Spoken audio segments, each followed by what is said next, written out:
Just know that team I just gave you would dominate. Okay, so here are some numbers that have been put out, betonline.ag.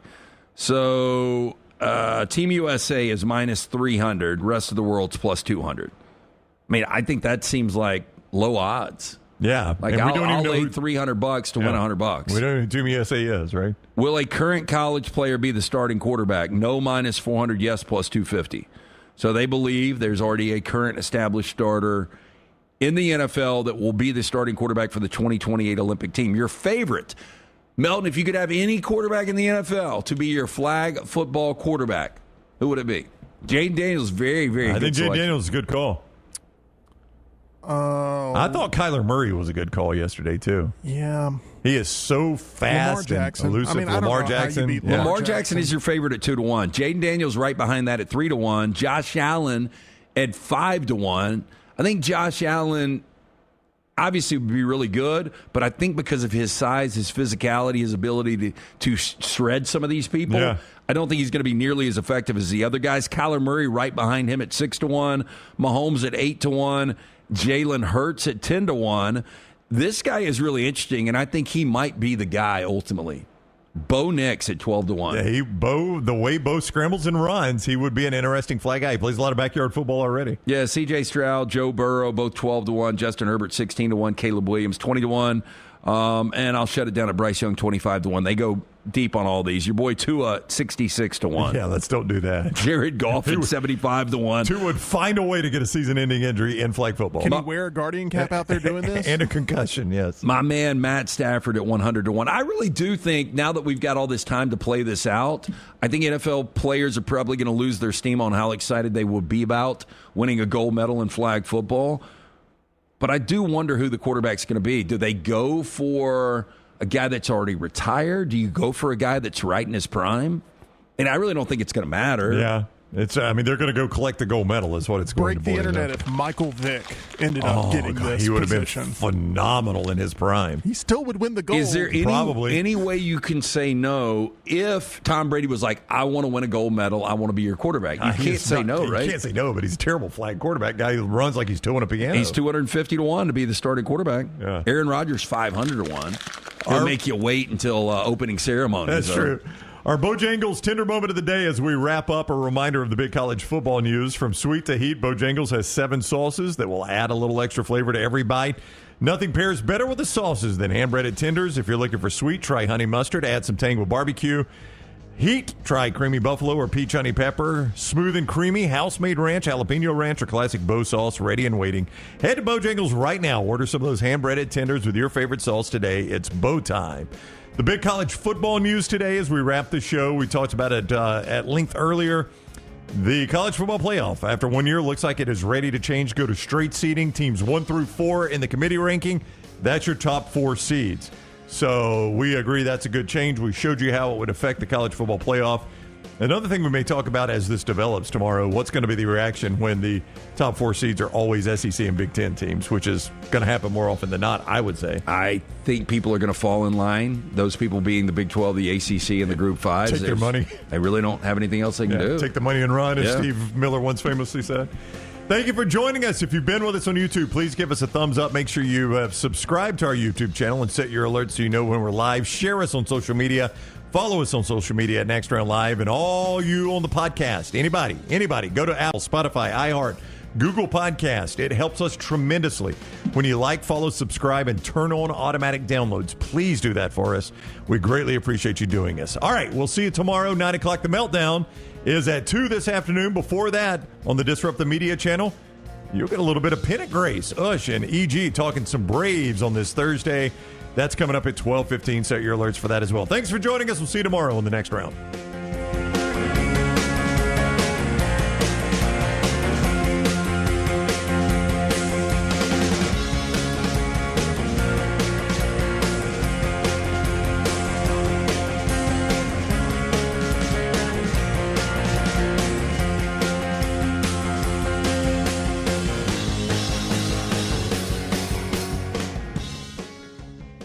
If you're looking to expand business and inform the Next Round audience about your exciting brand, contact us. Send an email to sales@nextroundlive.com to be a part of the team and advertise your product to hundreds of thousands of potential customers on our ever-expanding platform. Join our existing partners in the fastest-growing media space, both live and on demand, and reach the most desirable audience for your business. Get information and more by emailing sales@nextroundlive.com, and one of our team members will work with you to take your business to the next level with the next round.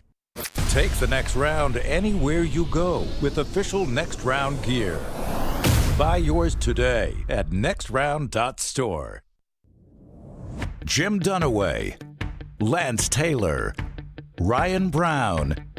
Live from the Birmingham Racecourse Casino Studios, the Next Round, presented by Bud Light, is on now. We are going to ask 2 personal questions of you today. You can choose whether to answer them in the chat room or not, or shoot us a tweet. What is the answer when somebody comes to you and they're like, hey, can I ask you a personal question? How do you say no to that? How do you say no? Yeah. And if you say, yeah, sure, and then they really ask a personal question you don't want to answer, what do you do? Or I'll tell you what happens to me when somebody says, can I ask you a personal question? I immediately think, I bet I know what they're going to ask me. And then sometimes it's so far out of the blue, you're like, wow, I did not see that coming. What is the most personal question you think you've ever been asked? That question right there. That is a pretty personal question. You're right. Come to think of it, you're dead Melton. on. Yeah, that is a Right pretty there personal you just question. asked. That's a great question. Yeah, I'm not even comfortable throwing mine out at 9:01 on a Friday morning. I'm not certain I would be either. Yeah. I'll write mine down for you. This is the most intimidating start to a show in the history. Yeah. No, really, that's not where I thought I would start, but we do have 2 We've personal got questions. tough questions for you, and it's going to get personal. And I will tell this in front of a crowd one day. Is that one personal? That's pretty personal. Here, I'll write mine down. You tell me. I would say on a 1 to 10, that's a 10. That's a 10. That's a 10. And it was in the last 2 years. Oh. Yeah, I mean, that's personal. Yeah, that's but that's weird. I mean, I would assume he asked you that. No, It wasn't done away? Oh, God, no. Yeah. Wait, is that not a question he would ask? I mean, I guess I Yeah, could see it, yeah. but no, he did not ask Well, he that. knows you too well to ask that. He would ask it of somebody he really doesn't know. Yeah, that's right. Yeah, he knows me too well. That would be, So, well, there you go. Love the blue. Yeah. Did you answer it, by the way? Yeah, I mean, I was honest about it. I answered mine too. Yeah. Well, I mean, yours is a pretty easy answer. I Yeah. think. Love the Blue says, can we ask what happened to the zone? ABC 3340. Did y'all go away? No, it's on summer break, which we've never done before, which I'm actually okay with. Damn, y'all get out for summer break. get out That's for pretty summer sweet. break. Do you still get paid? I do not get paid. No, I do not get paid, but I'm okay with a summer break there because sometimes. I mean, you have to, and correct me if I'm wrong. I did it way back in the day a couple of times with Mike Rada. Right.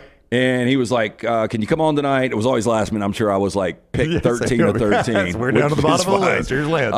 Because I probably said no more than yes because last minute, I just find it hard to get places sometimes. But I remember him saying, okay, this is the way it works. At the end, you've got like a 2-minute commentary. You need to write something for it's 30 seconds now, 35 seconds. And then I we don't went for 2 remember a minutes. time when it was 2 minutes. That's Oh, yeah, a I lot think so. That's a lot to write. Yeah. No, it's 35 seconds. But that's the biggest pain in the ass of the show, right? Well, the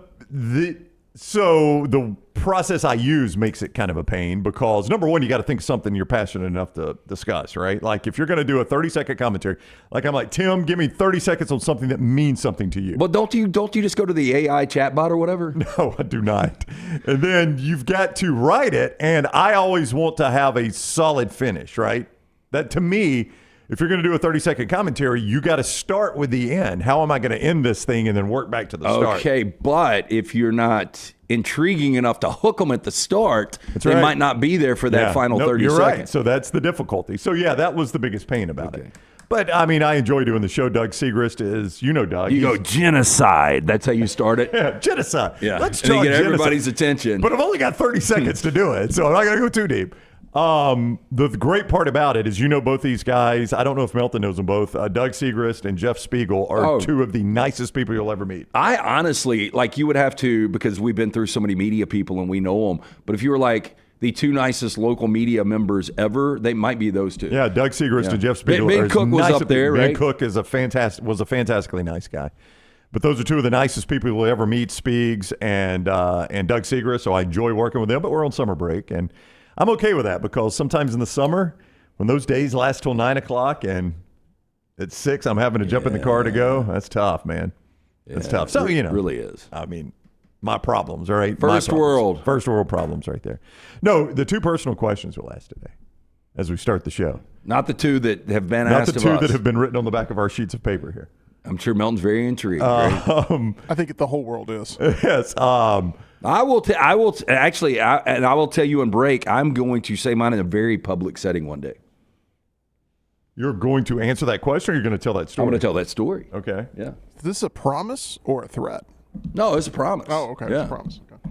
It'll all make sense. Well, Yeah. It won't make sense to you. Brown probably has been with me long enough. He's like, oh, damn, that's uncomfortable. But what a conversation starter. Our two questions today. You know, I just thought of this. This is going to be a sidetrack Friday. I'm going to go ahead and tell you. I apologize in advance for that if you're with us. I think some of you like it. It gets on some of your nerves. Sorry. RTD4 says the worst part about the zone on summer vacation is Aliceville Prison. That's where they watch me. Dude, you think about the There was riots. probably a riot last Sunday night. They got no AC. By the way, The lights go. there is lights one going on. prison system that has heating and cooling in the state of Alabama. Only one. Only one.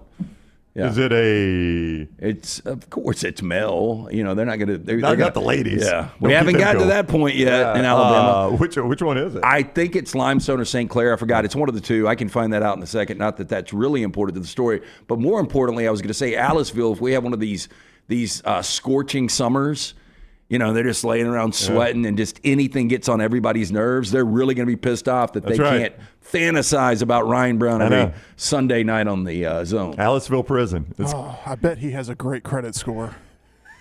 That's probably what's going on in there. I really think that you need to do. I'm telling you, that's a big turn on these days. Really? Is it? Oh, yeah. Credit score? So young women are looking for young men with good credit scores? Everybody loves a good credit score. Wait, yeah. Tyler, especially Jesus, those that are incarcerated. Yeah. have y'all had this conversation on the Meltdown? Because I'm really fascinated. I know we've got a lot to get to, but I really want to, lean into this a little bit. Again, not the personal question we're asking today. So, but- is this more of dating app, Jeeves? You need to jump on here because I know Jeeves has used some of the dating apps, but it's got like hobbies, age. I don't know what else would be on there, but is that one of the things that's thrown on there? What's your credit score? I mean, Yeah. Go ahead. People put their credit score and their height on there, and those seem like the two most important things in the world. Dude, I which was one scrolling by. one gets lied about the most, the height or the credit score? I am Well, actually, probably both. Probably both, yeah. I am out of the game, nor do I ever want to be back in the game, but Nope. I think I could dominate on that social app outside of my age. I've got a really, really good credit score, and I'm 6'3". And you're 6'3", yeah. I mean, that seems like the way to be. How often do you check your credit score? I don't check it a lot, but I had to do something. Again, not the personal question. Not too recently, but I was told how robust the number was, and it's just because I'm one of those guys. I never robust. I never Got a had. real robust credit I've score. never heard Here's a credit the score only thing I would described say as about robust. this. I never had a credit card in college, which really helped me. I did, which really hurt me. My first credit card, by the way, was a Rams Visa. The year they won, 1999, busy year for me. But they won their first Super Bowl. But I got that Rams Visa, and I learned from that moment. Me and my ex-wife Bethany, that was her first credit card too. We paid our credit card off every single time, and I've never stopped that. I've made a point. I can't spend more than I can afford. So therefore, I've never really gone back, if that makes sense. The credit score. The way, see, here's the tricky part about the credit score, though. My wife and I spend everything on credit cards and pay it off once a month. Like, we don't carry the balance. Yeah. But the credit card companies report to the credit agencies. They don't always report at the end of the month. So, for instance, like we just went to Disney. Whole thing went on the credit card. We'll pay it off, right? But if the credit I see what you're saying. credit card company reports to the credit agency before we pay that off, but then it dings your credit score. So you got to the one big key is knowing and finding out, and you can find it out. It's not a mystery. You can find it out when your credit card reports to the credit agency. You want to make sure it's down to zero before that so that they don't credit that you're carrying a big balance. Yeah, that doesn't make any sense, though, because you would think whether it's Amex or Visa, Chase, whoever, that they would say, hey, look, this customer has paid in full every time. So although his balance is $7,100 or whatever Disney, that's probably 2 days in Disney. Yeah, no, trust me, it was probably that or more. Yeah, you would think that they would say, hey, look, this is not going to be a problem. Yeah, well, but they also they do report that, how often you've paid on time, but they also report the percentage of credit you are using, and they can only calculate that based on when they send the reports. You know what I'm saying? Yeah. So like if your credit line on a credit card is $20,000 and you got 10 grand on it and you're going to pay it off tomorrow, if they report it that day, you're using 50% of your allowed credit there. Tomorrow it could be 0%, but they reported it at 50% and they don't report again for a whole nother month. So for that whole month, you're using 50% of that card. So that's where you got to be careful. I've gotten popped twice with things that weren't my fault. I think I told you guys about the check that was stolen when I lived in L.A. I had that happen a long time. And they bleach it and do the whole thing. It plagued me for years. Yeah, well, years. It just was the biggest pain in the ass because this is back in the 90s and everything was such a process to get done. But, if you're going to be a thief, nickel and dime it. Like they try to blow it out of the water and just pull the whole account, overdrafted the whole bit. But then the other time is when we started this up, we had to have certain people put their credit on the line for us getting this up and rolling. That's right. And I remember when, I was talking to American Express, they called me back and they're like, we can't approve your corporate cards and your corporate loan, whatever it was. And I was like, why? And they were like, well, you've got something that has been contested. Come to find out, I bought a T-shirt from Banana Republic and put it on the Banana Republic credit card like 4 years ago. I swear to God, they went paperless, didn't tell me. And I'm the sucker that still sends off 5-6 bills, stamp, writing the check. So I never got a bill from them. So they emailed me a bill paperless. So it's like $17 T-shirt. My stolen. They held us up for $17. I know. I got it taken care of. My stolen check got sold like on the black market, so there were multiple bums trying to use my people bidding for it. Yeah, and I closed the checking account obviously, but it didn't stop the issues I had. I mean, time and time again, my bank was having to call me saying, someone tried a transaction on this account. Just so you'll know, I mean, it was constant. Oh, it's such a pain, man. Such a pain. The funny thing about that Banana Republic story is right before LT told it, somebody in the chat put that the main problem is that everything is on an app now, and they can definitely see LT having some trouble with that. Yeah, I mean, true, 100%. It is true. They called it. Yeah. Like I had no idea. And I'll tell you this, I mailed a check to American Express 2 months ago, and it never showed up. Like I was checking my checking account, and it got past the due date, and I called them, and they were like, we can't find it. And they gave me the grace period just because I've always paid. So I had to wire them money because the check got lost, and then I had to cancel the check. I've got to set up auto draft for everything, I guess. Yes, literally. It is the easiest thing in the world to pay bills now. Like paying bills has never been easier than our time in world history. Alabama Power is set up on auto draft. Very easy. My water is set up on auto draft. Now, here's what I would say. This is just my approach on this. Any bill that is a variable amount, like power or water, I don't set up on auto draft just so I'll catch it if it's out of whack. That happened with my water. My sprinkler system had a leak. Well, what about credit cards? No, I pay that. I don't have it on auto draft. I pay it. I go pay it myself. Okay. Yeah. But how do you pay it? Oh, I go to the credit card app and it pulls it right out of my checking account. Oh, okay. Yeah, I just tell them what to pull out and it pulls out. I probably need to do that. Yeah, it's far easier than Simon's Quest. Yes. Castlevania. Yeah. He can Once again, you keep making my point. I'm just saying that I could learn how to do this draft thing, I think. I don't think it would be that difficult. Matt says LT can pay online, but he chooses Western Union. Sending money orders. Lance we have Lance's check for you. We have Lance's check. He pays all his bills by gift card. He goes and buys gift cards it's the most and complicated mails the thing. gift cards. Yeah. Most complicated. I do miss the simplistic days. Yeah, I know.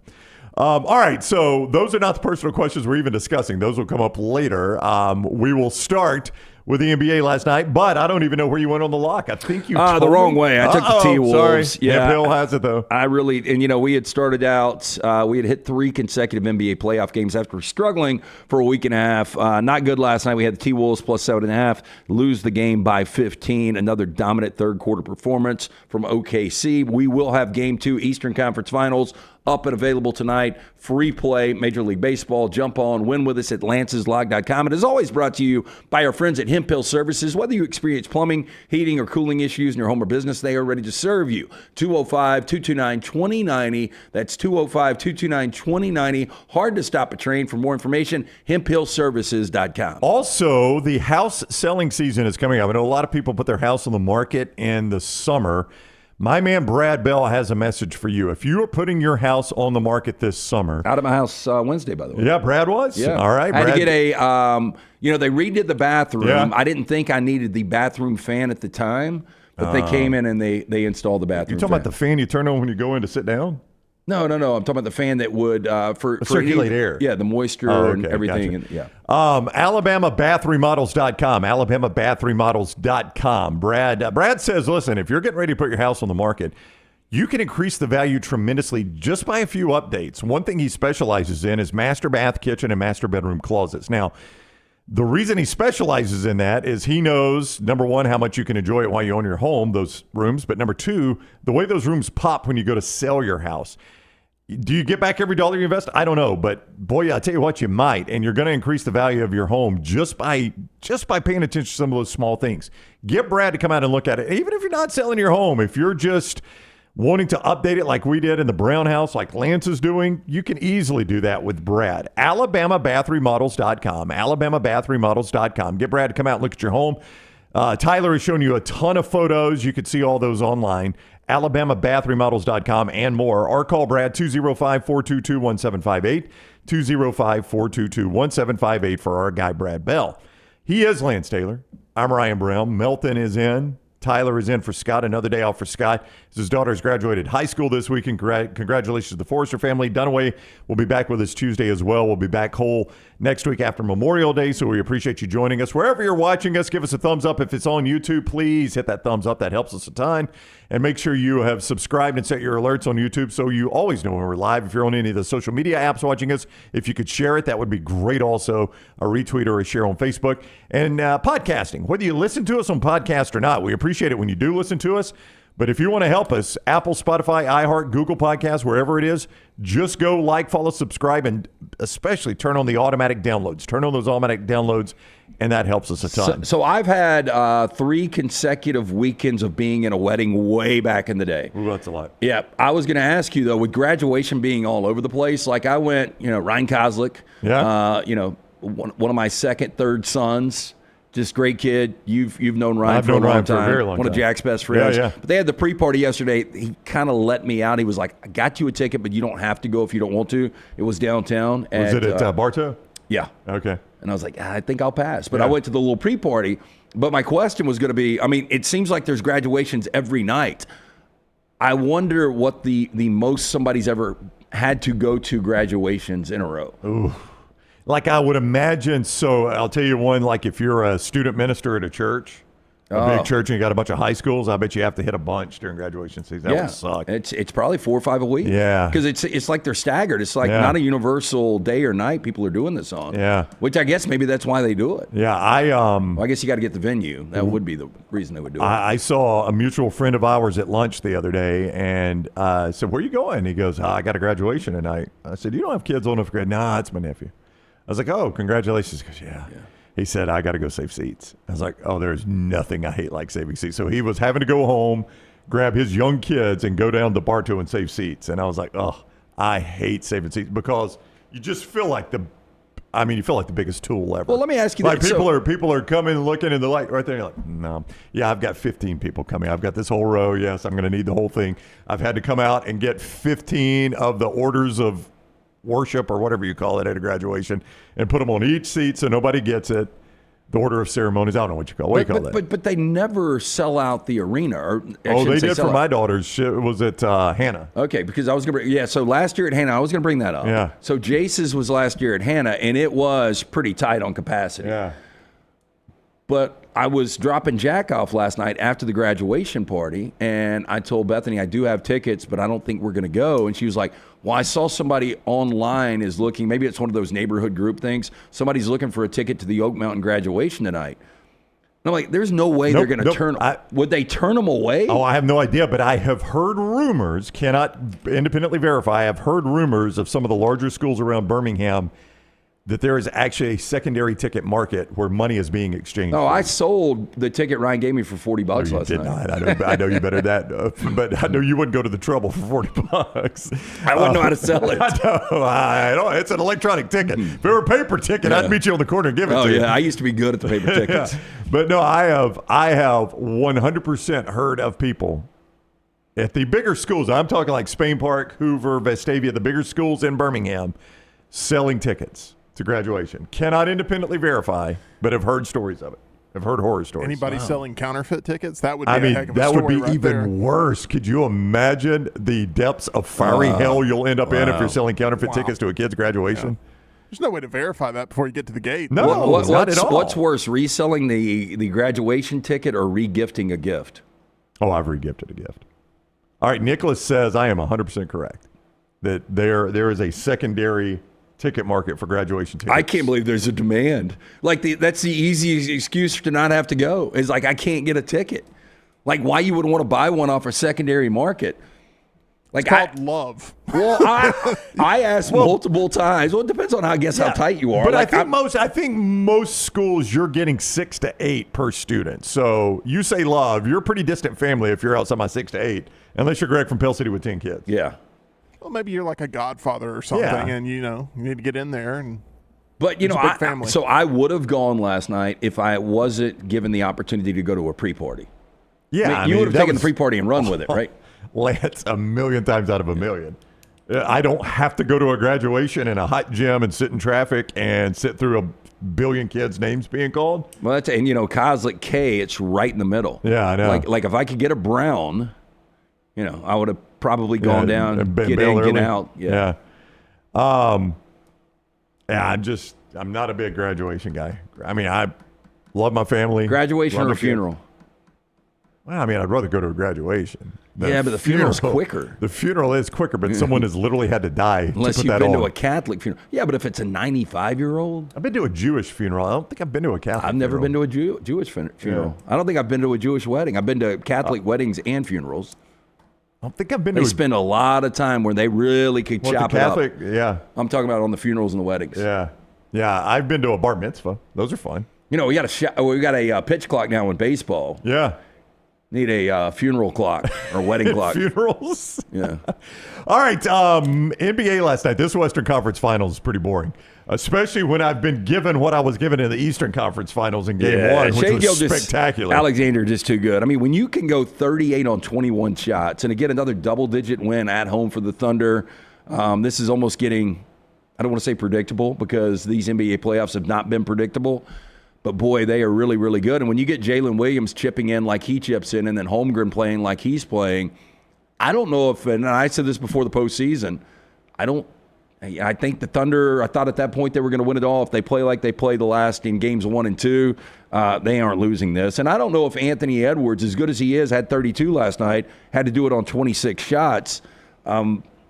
Is he really ready for this moment to take a series over? I don't think he is. Yeah, it doesn't appear that he is. It definitely appears that Shai Gilgeous-Alexander, the MVP, is ready to take a series over. Yeah. And he's done just that through 2 games. He was bad in the first half of Game 1, but since that time, Lance, he's been spectacular. Yeah, and they shoot 50% last night. Their defense, again, is locked down. Everybody on that team can defend. It's a really, really good team. Minnesota's I'm sorry, go ahead. No, I was going to say, going into the season, you knew OKC would be good. I don't think people realized they would be this good. Minnesota has played with them for the first half of both games. Like, first half of both games, like, all right, Minnesota's in this. And then right at the end of the first half last night, OKC hit the gas and it's over. In Game 1, it's right at the start of the second half, they hit the gas and it's over.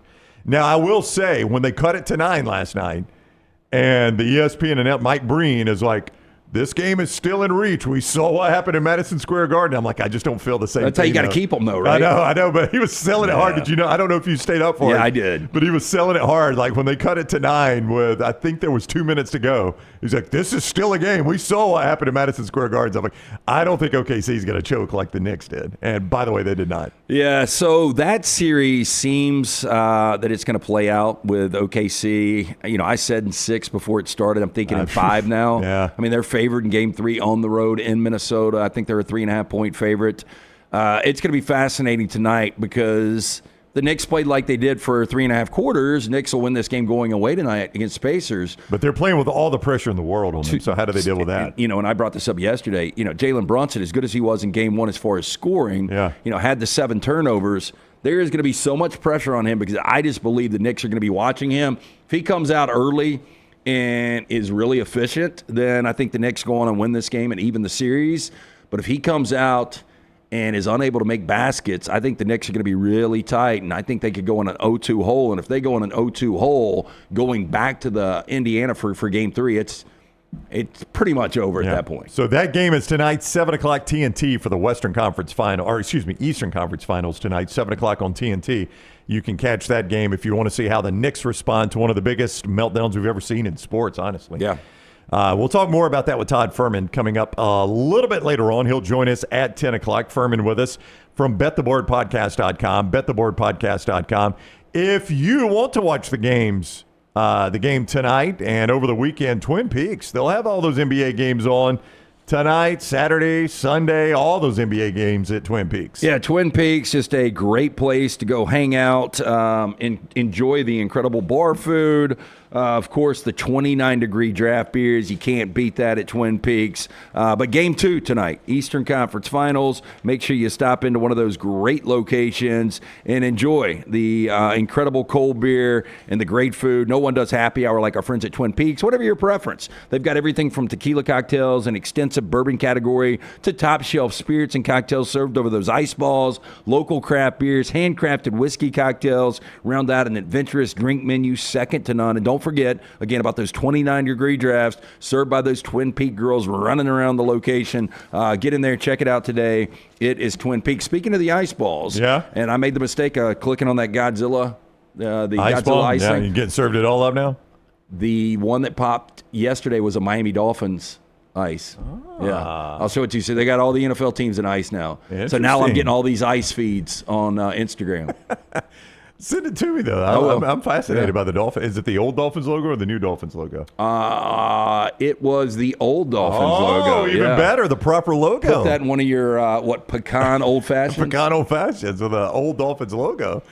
By the way, Greg from Pale City, just show you what kind of guy Greg is before I tell you about what he does on the roof. They're talking now bathroom vents. Because you just had one put in, the fan, and Nick says in the chat, we discovered mine was just venting to nothing, just venting in the attic. And Greg says, actually, I come across that a lot where the vent is not attached to anything. It just vents up in your attic space.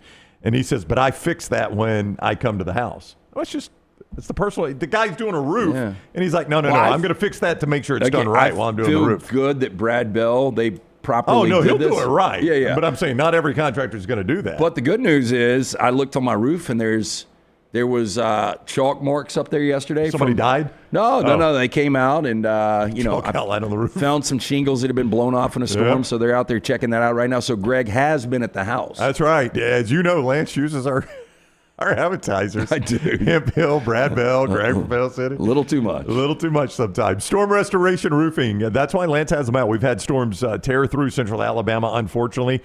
And what it has done for some of you is damage your roof. You don't know that because you don't want to get up on the roof. That's why you hire a professional like Greg from Pale City.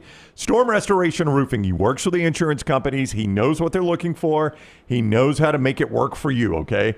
And he's going to do this for free. He's not some shyster that's going to come out and charge you to climb up on the roof and then come down and say, no, you're good. Give me that $250. Free quote, free evaluation. Leave it to the pros with Greg from Pale City. He is the best in the business, guys. 205-542-3531. That's Greg's cell number. Shoot him a text. Call him 205-542-3531. or look him up online, Greg from Pell City on Facebook. If you want to reach out there, you'll see that Next Round truck riding around all through central Alabama. Greg from Pell City, stormrestorationroofing.com. All right, we have got a lot to get to on the show today. Yesterday, CBS Sports released the back half of their top 68 Power 5 coaches, everything from 26 to 68. Lance said, well, who's in the top 25? I said, oh, no, they haven't done it yet. And he goes, well, I'm going to do my own. So Lance has his top 25. We'll have CBS's later. We've got our 40 and 40 team. You'll find them on Auburn's schedule. So we've had a couple that are on Alabama's schedule already. This one on Auburn's schedule. We'll do that next with our Champions Boxing 40 and 40 and much more college football coming up on the Next Round. Follow Scott Forrester on Twitter at Scott Forrester TV. I'm attorney Alexander Shunnarah, Alabama born, Alabama raised, and ready to fight for your rights. I have one of the largest firms in Alabama, and we are here to help you get the compensation you deserve. Call me, Alabama, 323-1000. Your representation is made that the quality of legal services being performed is greater than those of other lawyers. Hey, you. Days warming up, looking like spring. And at New Balance Birmingham, we've got the thing. What pops and what's fresh? Check the selects. Come together at New Balance Birmingham on Highway 280, right next to Chick-fil-A. New Balance Birmingham, we got now. Stop by the New York Butcher Shop and pick up the finest in certified Angus prime beef steaks and burgers, premium pork chops, ribs, and all-natural chicken cut to order just for you. Their chef-prepared entrees and side dishes are the perfect dinner-to-go choice for your family and are ready to heat at home. With a great selection of fine wines and desserts, the New York Butcher Shop is your one-stop dinner shop. 2 locations to serve you, Cahaba Heights and on Highway 119 in Greystone. The New York Butcher Shop, rare quality, well-done service. Just because you've quit going to the gym, it doesn't mean that you have to quit gym altogether. Dunaway, that is. With our Next Round podcasts open 24/7, 365, you can access gym anytime you'd like. While you may have done away with your treadmill routine, our version of Dunaway is standing by ready to get you back to your absolute best. Find all that lovely Jimmy D-led content on Spotify, Apple Podcasts, Google Podcasts, and in the podcast section of nextroundlive.com. This message is sponsored by Jimmy Crypto Inc. and Jimmy Crypto for President. Hey, there's nothing worse than waking up to a plumbing problem. Don't get caught in a flooded house. Call the guys at Hemp Hill Services. Adam, Chad, and the team at Hemp Hill are the only ones I trust to fix it and fix it right the first time. Hemp Hill Services does it right and always at a fair price. For all of your plumbing, cooling, and heating needs, trust the name that Birmingham has trusted since 1954. That is Hemp Hill Services. Call now, 205-229-2090. That's 205-229-2090. Hey, let me tell you about our friends at Urology Centers of Alabama. Compassionate and comprehensive urological care with 35 physicians, 17 locations across Alabama. Their patient-centered approach to all of your urological needs. Remember, they've got that new men's health center. It is beautiful, helping men with a wide range of sensitive male issues in a comfortable environment. You can always go online, visit urologycentersalabama.com, schedule an appointment with one of their many urologists today. Twin Peaks is the best in the game. Here, you're in the red zone for every college rivalry and divisional matchup all season long. I mean, where else are the scenic views as good as your view of the game? Only at Twin Peaks, the #1 sports bar.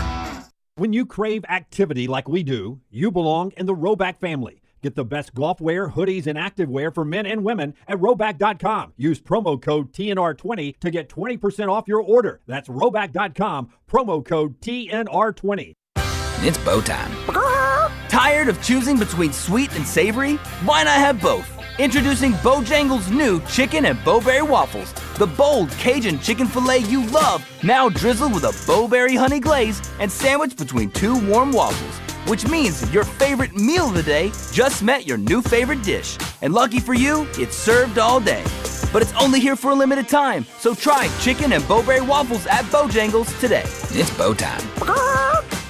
I'm attorney Alexander Shunnarah, Alabama born, Alabama raised, and ready to fight for your rights. I have one of the largest firms in Alabama, and we are here to help you get the compensation you deserve. Call me, Alabama, 323-1000. Your representation is made that the quality of legal services being performed is greater than those of other lawyers.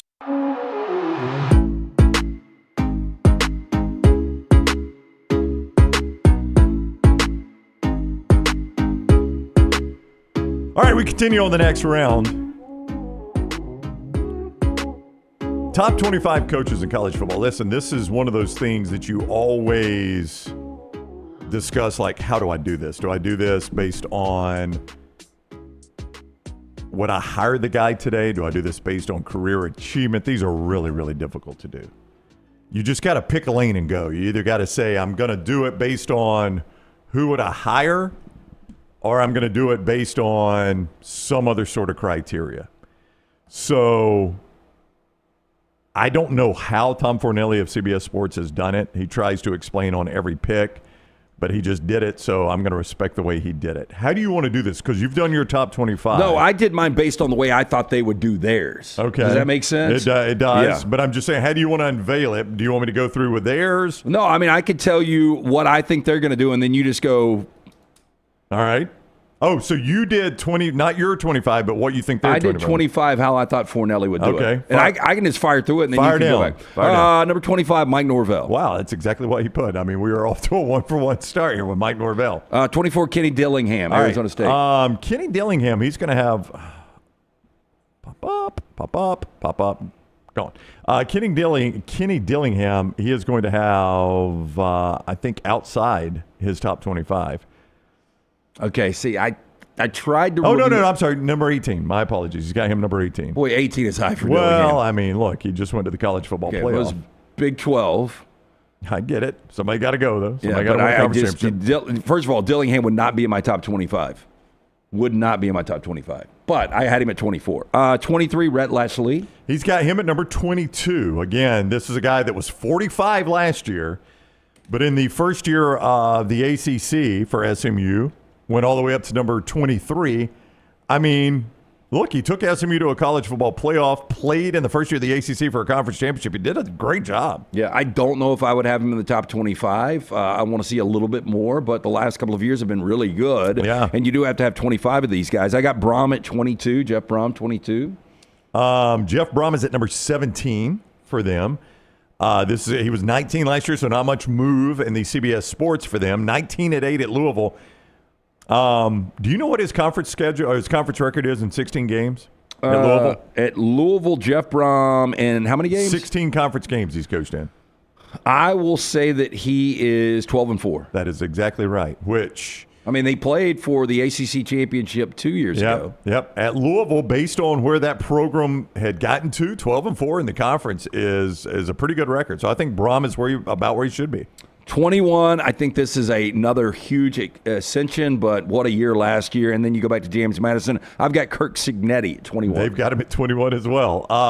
43 last year. It's amazing how many you've hit, like exactly where they hit him.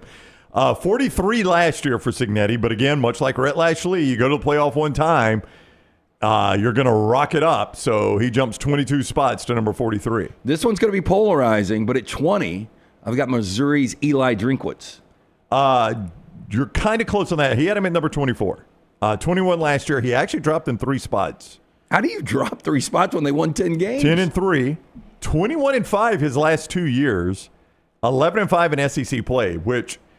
That rivals almost what Gary Pinkel did in 13-14. Yeah. And if you go back to the old SEC East, well, you still got Georgia there, so never mind. Yeah. But that's 2 really, really good years. I mean, if you're Missouri, like... Has Drinkwitz done anything there, though, that you're like, man, I could latch onto that guy? I'm just saying that 21-5, yeah, that's really good. 11-5 in SEC play, so that means obviously he's 10-0 out of conference. But that 21-5 just doesn't feel like he's accomplished a lot to me.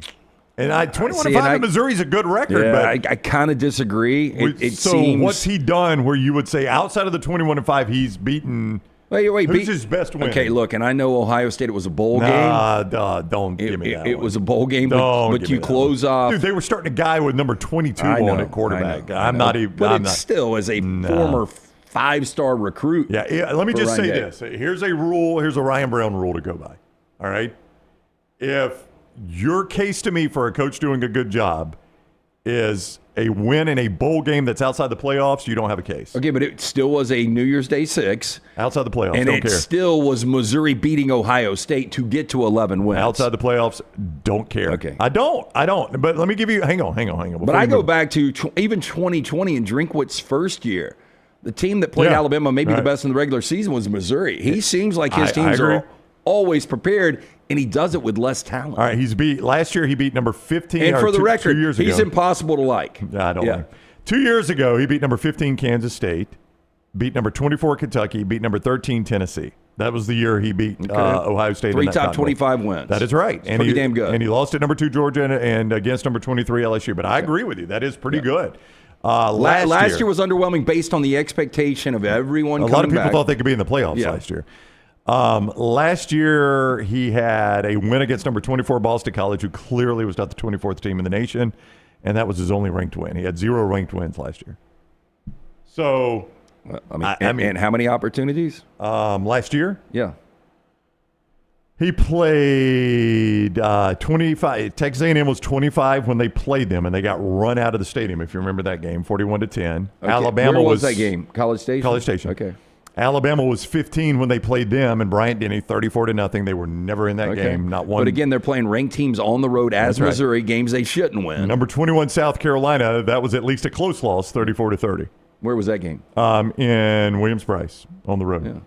So they played 3 ranked teams on the road and lost those 3 games. Well, but two of them they got run out of the stadium, to be fair. But yes, anyway, that is true. I don't have a problem with Drinkwitz being in the top 25. Okay, number 19, Chris Kleiman, Kansas State. Let me get back to my list here. CBSSports.com has Chris Kleiman number 14. 13 last year, dropped 1 spot to number 14. 18, Lance Leopold. They've got him at number 15. He went from 12 last year, down 3 spots to 15. 17, Mario Cristobal. I can't have him in the top 10. Number 20, you've got him higher than they do. They did move him from 35 to 20. Well, again, most people's perception of Cristobal a little bit better than mine. You and I kind of agree on Cristobal. We do agree on Cristobal, and I would say with Cristobal, he had the number 1 overall draft pick in the NFL. And by the way, it was a quarterback, not some random position, but a quarterback, and he couldn't make the playoffs out of the ACC. Lance, he couldn't even make the ACC championship game. I think that's an indictment on coaching. I do too, yeah. And there was no significant injury where you could say, but if they hadn't lost this I think if you look at, and we'll just call it payroll, outside of Clemson, I would think Miami actually might have the biggest payroll in the ACC. They might. They could, yeah.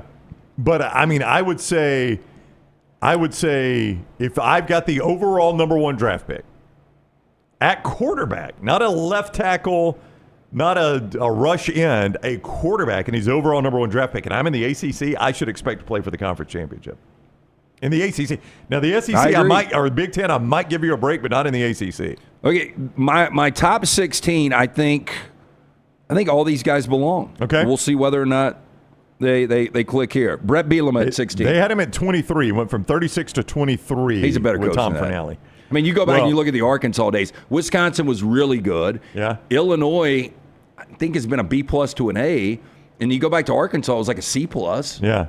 Do you have Rhett Lashley? They've got Rhett Lashley in front of him. You wouldn't. I would not. Brett Bielema is much more established than Rhett Lashley. They've got Cignetti in front of him. You wouldn't. Nope. Even as much as you like Kurt Cignetti. Nope. Yeah. 15, Kirk Ferentz. They've got him at number 19. That's such a difficult job. Yeah. Went from 18 to 19, so he really had no move. He's always, as Fornelli says, he's always in the top 20, sometimes climbing near the top 10, but he can never get in the top 10. And a lot of people say he gets dinged because of style of play, and it is a terrible style of play. We talked about it yesterday. Well, and I don't think it helped that he had his son employed for years and how bad that offense was. Number 14 is going to be polarizing. Would have been a top 5 guy 2 years ago, but he is losing steam. I'm interested to see where they've got him. Lincoln Riley at 14. USC coach Lincoln Riley, that is a good question. Number 13, so right about where you would have him. Yeah. 10 last year, backed up some. Again, last year he had 2 years ago had the Heisman Trophy winner and didn't win the conference championship. He is the coach. He's got the most Heisman Trophy. The active coach with the most former Heisman winners has got to be Lincoln Riley. Yeah, I would think so. 15-11, Lance, in his last 2 years at USC. I know, There's never been a time where that's acceptable at USC. I agree, and I think this is a really, really big year for Lincoln Riley. Whether or not that equates to 10-plus wins, we shall see. 13, Matt Campbell, again, degree of difficulty with this job. And had really good years, had a couple of down years, but back last year playing for an opportunity to go to a college football playoff. This is the first guy that you have mentioned that is in the top 10. They have him at number 10, Matt Campbell. Okay, but close. I had him at 13. Yep, you had him at 13, ranked 25th last year, moved all the way down to 10. They went 11-3, played for the conference championship. He says nearly reached the playoffs. They really weren't in that game. If you're under the age of 30, you might not realize if you're over the age of 30, Iowa State at one time was the worst program. I think they were worse than Vanderbilt for a while. I mean, maybe it's so hard for me to remember because I didn't pay any attention to them. They were awful until Dan McCarney got them good. And when Dan McCarney got them good, and really the first time I remember them being good was Seneca Wallace. Okay, but you go back and were you they any good before Seneca Wallace? No, but I think McCarney averaged, and I'm just guessing, probably 7 or 8. I was going to say 6. Yeah, maybe. Yeah. I mean, it was Dan McCarney. The two players I remember Dan McCarney having were Seneca Wallace and Troy Davis. Yep. Great quarterback, great running back. Yeah. And that was enough to make them like that team that could occasionally pull the upset. But Matt Campbell's taking them to a different level than that. Yeah, because even Dan McCarney, I mean, okay, so here you go. This will put in perspective because you remember him being a really good coach.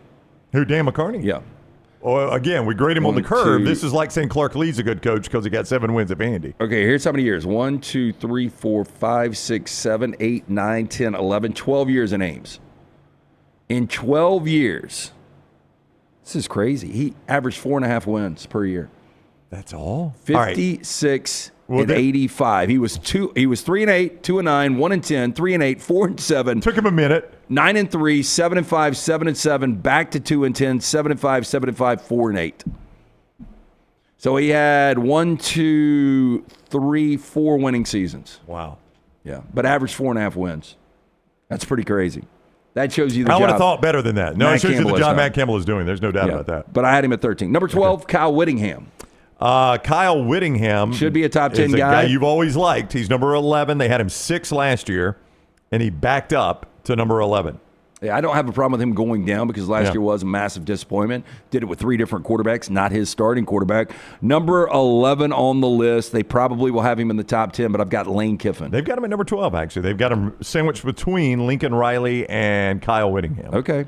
But he was 10 last year. He dropped him a spot, which is interesting. Do you think he was 10 last year? Yep, what 10 is he last this year? 12, dropped him 2 spots. Okay, yeah, because I got him at 11. No, wait a minute. Excuse me. Hang on. 14 last year, so he jumped 2 spots. I don't know how he would have jumped. Yeah. I guess more attrition on the backside. Yeah, maybe so.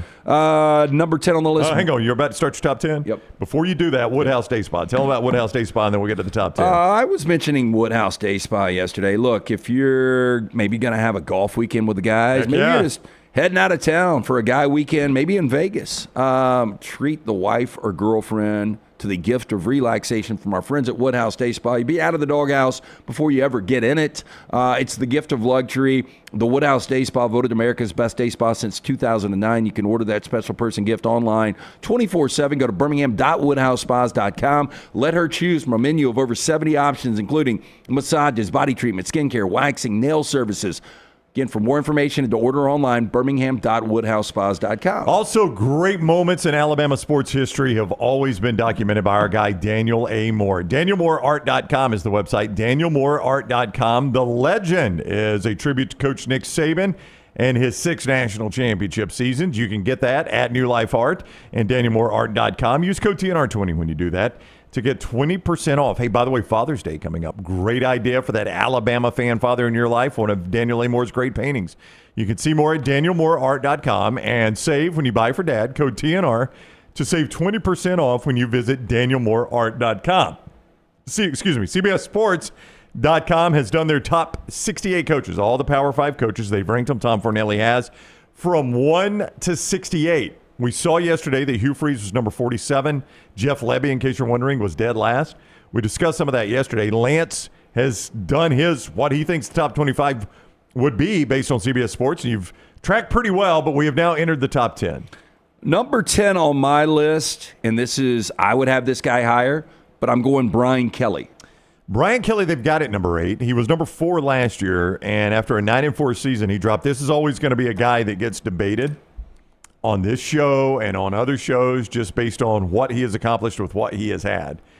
He has routinely had one of the top rosters in the SEC. He has had a Heisman Trophy winning quarterback and did play for a conference championship in his first year. But otherwise, it's been not wholly underwhelming, but a little bit underwhelming. You'd have to give me that. I will give you that. I would have said that Joe Burrow, by far the best quarterback in LSU history. Yep. But Jaden Daniels is second.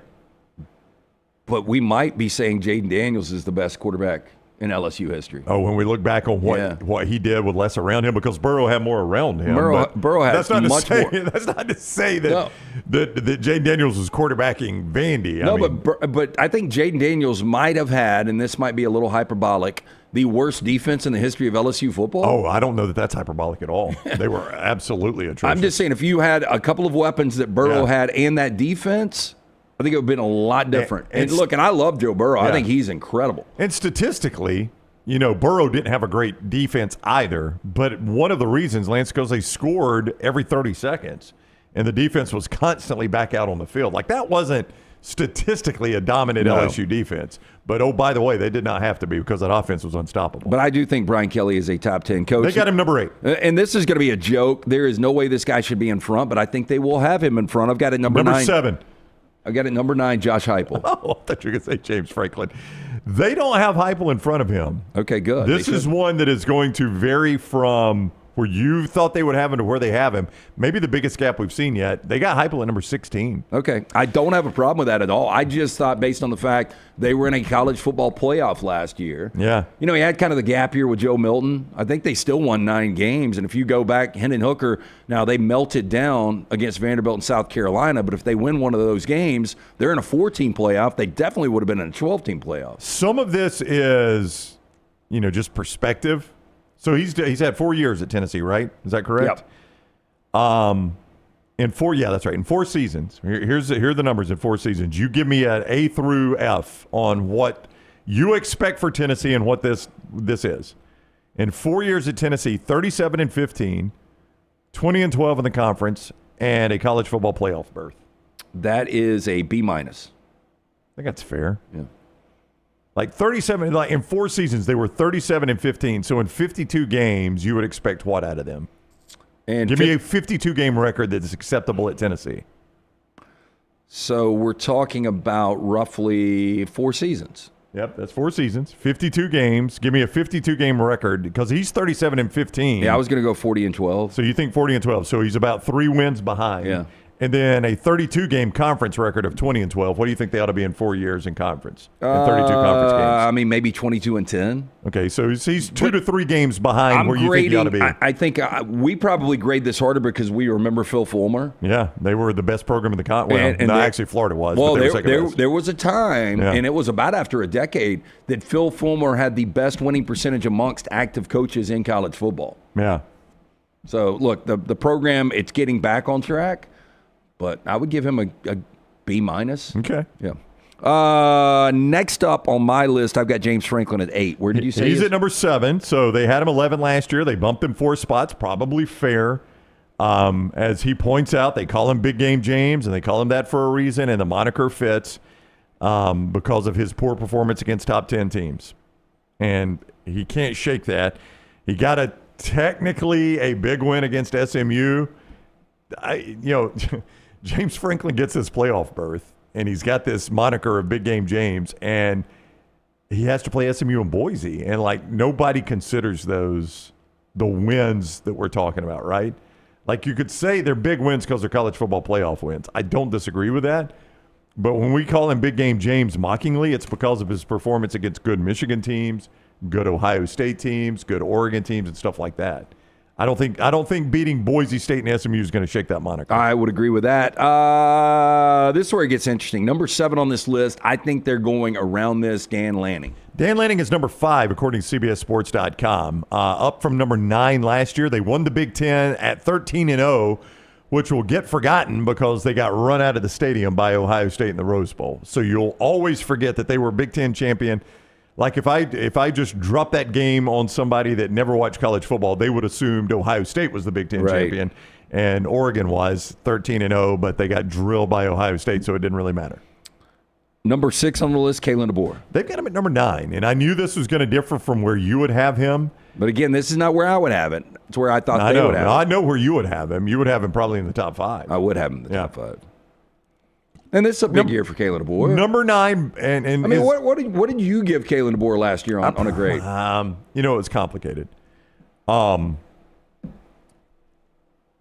this is another one of those where if I step back and say he replaced Nick Saban and they went 9-4 and missed the college football playoffs, I would say, gosh, at Alabama that's probably a C+, B-. And then you say, well, all right, one of those 4 was Vanderbilt. I'd say, well, I've got to grade that a little bit differently. Alabama has no business ever losing to Vanderbilt in any situation in football. So I've got to factor that in. And then you say, well, they did have a game to go to the college football playoff at Oklahoma, and they were never really in the game. I'm like, well, I got to grade that down too. So that makes it a C, right? When I factor in all those things, it's got to be a C, I think. Oh, by the way, it's not top 4 teams anymore. It's top 12 teams. Yeah, that's right. Yeah. So, I mean, and I know there's automatic. So, if you just told me blindly 9-4 and they were the first team left out of the playoff and it was his first year at Alabama, I give him a bit of a break because it's his first year, and I say, all right, I'll probably give that a B-, C+. But then we say, okay, well, they also lost to Vandy, and they had one game to actually make that playoff, and they were never really in the game against Oklahoma. And then I'm like, I got to grade that a little more difficult. So it's definitely going to be in the C's. What would you say? I would go C+. Yeah, I think just because C+ it's such a dramatic change of culture. Yeah. Just the way everything was done in that program. They dropped him 2 spots from 9 to 7. Number 5. Overrated, in my opinion. We'll see what happens this year. Steve Sarkisian. Number 4 for them, so you're very close. He was 5th. They bumped him 1 spot for making the playoffs. Number 4, Marcus Freeman. They've got him a little lower, number 6, but you're very close there. But he was 24th last year, so he jumped 18 spots. One of the biggest risers for CBS Sports. I feel good my top 3 is going to be spot on. In order that they've got it. Yes. I know you've got the right 3 coaches. Dabo at 3. That is correct. Ryan Day at 2. That is correct. Kirby Smart at 1. Yeah. I did pretty good on there. You really did. You matched a lot. And that's exactly how those guys were ranked last year, by the way, 3-2-1. So no change. The only difference is Ryan Day added that national championship. I would find it curious if Day had not won the championship, where they would put him. Because they had him at 2 last year, right? And if he doesn't win the national championship, where do they put him? He's going to fall. Yeah. Like, even if he plays for it and loses, he's probably like 4 or 5. Yeah. Even if he played for it and loses, huh? Yeah, I think Ryan Day's a really good coach. Oh, I do too. Yeah. I think it's hard to have the numbers he has without being a really good coach. Just super unlikable. Do you find him super unlikable? I find him super unlikable. Yeah, I think most people do. Why is that, do you think? It's going to be a small thing, but no, just the way he looks, he's very punchable. I'm sorry, but it's is it because, like Clay, you think he colors his beard? Yes. Oh, he colors his beard. For sure. His wife says he does not. He's never put 1 ounce of color. That's raven black. It is. Is this black? Is it? Yeah, as black as hair. But is your beard supposed to be a different color than your hair? And his hair is dark, no doubt. Yeah. But it seems just a little bit darker. Yeah, I'm rooting for Lou Holtz in that fight, for sure. Between those two, I think he's partially unlikable simply because he's Ohio State's coach. I think by and large you're going to dislike Ohio State's coach. Like, give me the last Ohio State coach you've actually liked. Did you like Jim Tressel? There's no way you like Jim Tressel. No. Did you like Urban Meyer? No. I'm not going to include Fickell. That was a 1-year deal. Did you? No. So you don't like Ryan Day? I think that's part of it. Yeah. Did you like? Who was before Tressel? Was it John Cooper? John Cooper. Did you like John Cooper? I mean, I was indifferent. He didn't do any. It's hard to dislike somebody if they don't win. And he didn't win. He really didn't win to the level they want to win. And I think it's easy to dislike people that are winning, especially at a program like Ohio State. I think it goes kind of hand in hand, right? I was so young with Earl Bruce. I don't remember if people. I think people kind of liked Earl Bruce. Nobody liked Woody Hayes, right? No, I don't think so. Yeah. Unless you're an Ohio State fan. So, I mean, by and large, your Ohio State coach is going to be unlikable. I will say, when you saw the piece about how suicide has impacted his personal life, it humanized him a little bit more. I'm not saying you got to like him because of that, but I am saying you understand. See, I have not seen that story. Yeah. It was on. Give me a little context. Hang on. Can I get you to read something while I do that? Sure. Lags. Tell them about Lags Eatery. I just got a text from one of our buddies at Lags right now, and he's like, they just ran out of tots, but they're getting more. They're getting more back in today. Yeah. So that's the popularity of the tot this morning. Right. He said they're like literally in there right now, and people are ordering tots. That's pretty incredible. Yeah. He ordered the bologna sandwich and tater tots. He just sent me internal pictures from Lags. Hey, look, it's a great place to go. The weekend is here. Go out there, get some of that cold beer. They are giving the best beer pricing in all of Birmingham. Let me give you the exact number on that when you stop in. And they open at 6 a.m. today and tomorrow. You can get there early for Sunday lunch as well. But they are doing $2 domestics, $4 craft beers all the time. They've got that great patio. Go out there, watch a ball game, enjoy delicious burgers, bologna sandwiches, chicken sandwiches, the great tots, the fries. It's all going on right there at Lags Eatery. Get in, see the great guys there. Tell them the Next Round sent you. It's located between Avondale and Cahaba Brewing, stone's throw away from Mom's Basement. But for breakfast, lunch, dinner, and late night, make it Lags Eatery. His father committed suicide, and he and his wife Nina have donated $1 million of their own money to Ohio State to build a mental health center to deal with that. And I do find that very admirable, and I cannot imagine the personal pain that caused him and what he had to dig out of. Again, I'm not trying to make you like him. I was just saying that humanized him. Yeah, no, I see that. And you can maybe see, like, his wife claims that in some of their struggles in the big games and against Michigan, people have told him on social media, be like your dad and kill yourself. And I cannot imagine. Oh, wow. I mean, I'm not surprised at all by that. People say horrific things on social media when there are no repercussions to saying those things, right? When you don't have to face somebody face to face and have repercussions online, you'll say anything, right? I see it all the time, and it's disgusting. I just choose not to let it bother me, but my dad didn't kill himself. Thank God. My dad's still here. If your father had killed himself and you read something like that, that's I don't know anybody that could just blow that off, you know? It's going to be tough to deal with. So that humanized him a little bit and made me like him more, but I completely get what you're saying. I'm not trying to make you feel bad that you don't like Ryan Day. He's the coach at Ohio State. Most people are going to hate that guy. Yeah. The coach at Ohio State. He's in a huge position, and you know, the personal story and the professional judgment, I mean, those are two things that you're never going to get the full story on somebody from the outside looking in, ever, in any situation. And I think he's a little bit guarded with stuff like that, too. Now, he has opened up about his dad and how that impacted him, and they have made that donation. So, anyway, that's just, again, when I said humanizing him, that's what I meant. That's the only reason I bring that up, because that would be an awful counter argument to you saying I dislike Ryan Day. Well, you know his dad killed himself. I mean, I would never do that to you because you dislike it for purely football purposes. I completely get that. Now, you did say his face looks punchable. Well, I mean, the next time he goes off in a press conference and seems unhinged during it, right? You know, you might think twice. I'm going to be thinking about his actual actions in that press conference. Okay, that's fair enough. I don't discredit that. All right, we will get to one of the personal questions coming up, and both of these are sports related, right? So the sports world intersecting with the personal world. We'll discuss that when we return. It is the Next Round. Thank you for joining us wherever you are. We appreciate it. Give us a thumbs up if you got us on YouTube right now. It is the Next Round presented by Bud Light from the Birmingham Racecourse Casino Studio. We continue after this. Take the Next Round anywhere you go with official Next Round gear. Buy yours today at nextround.store.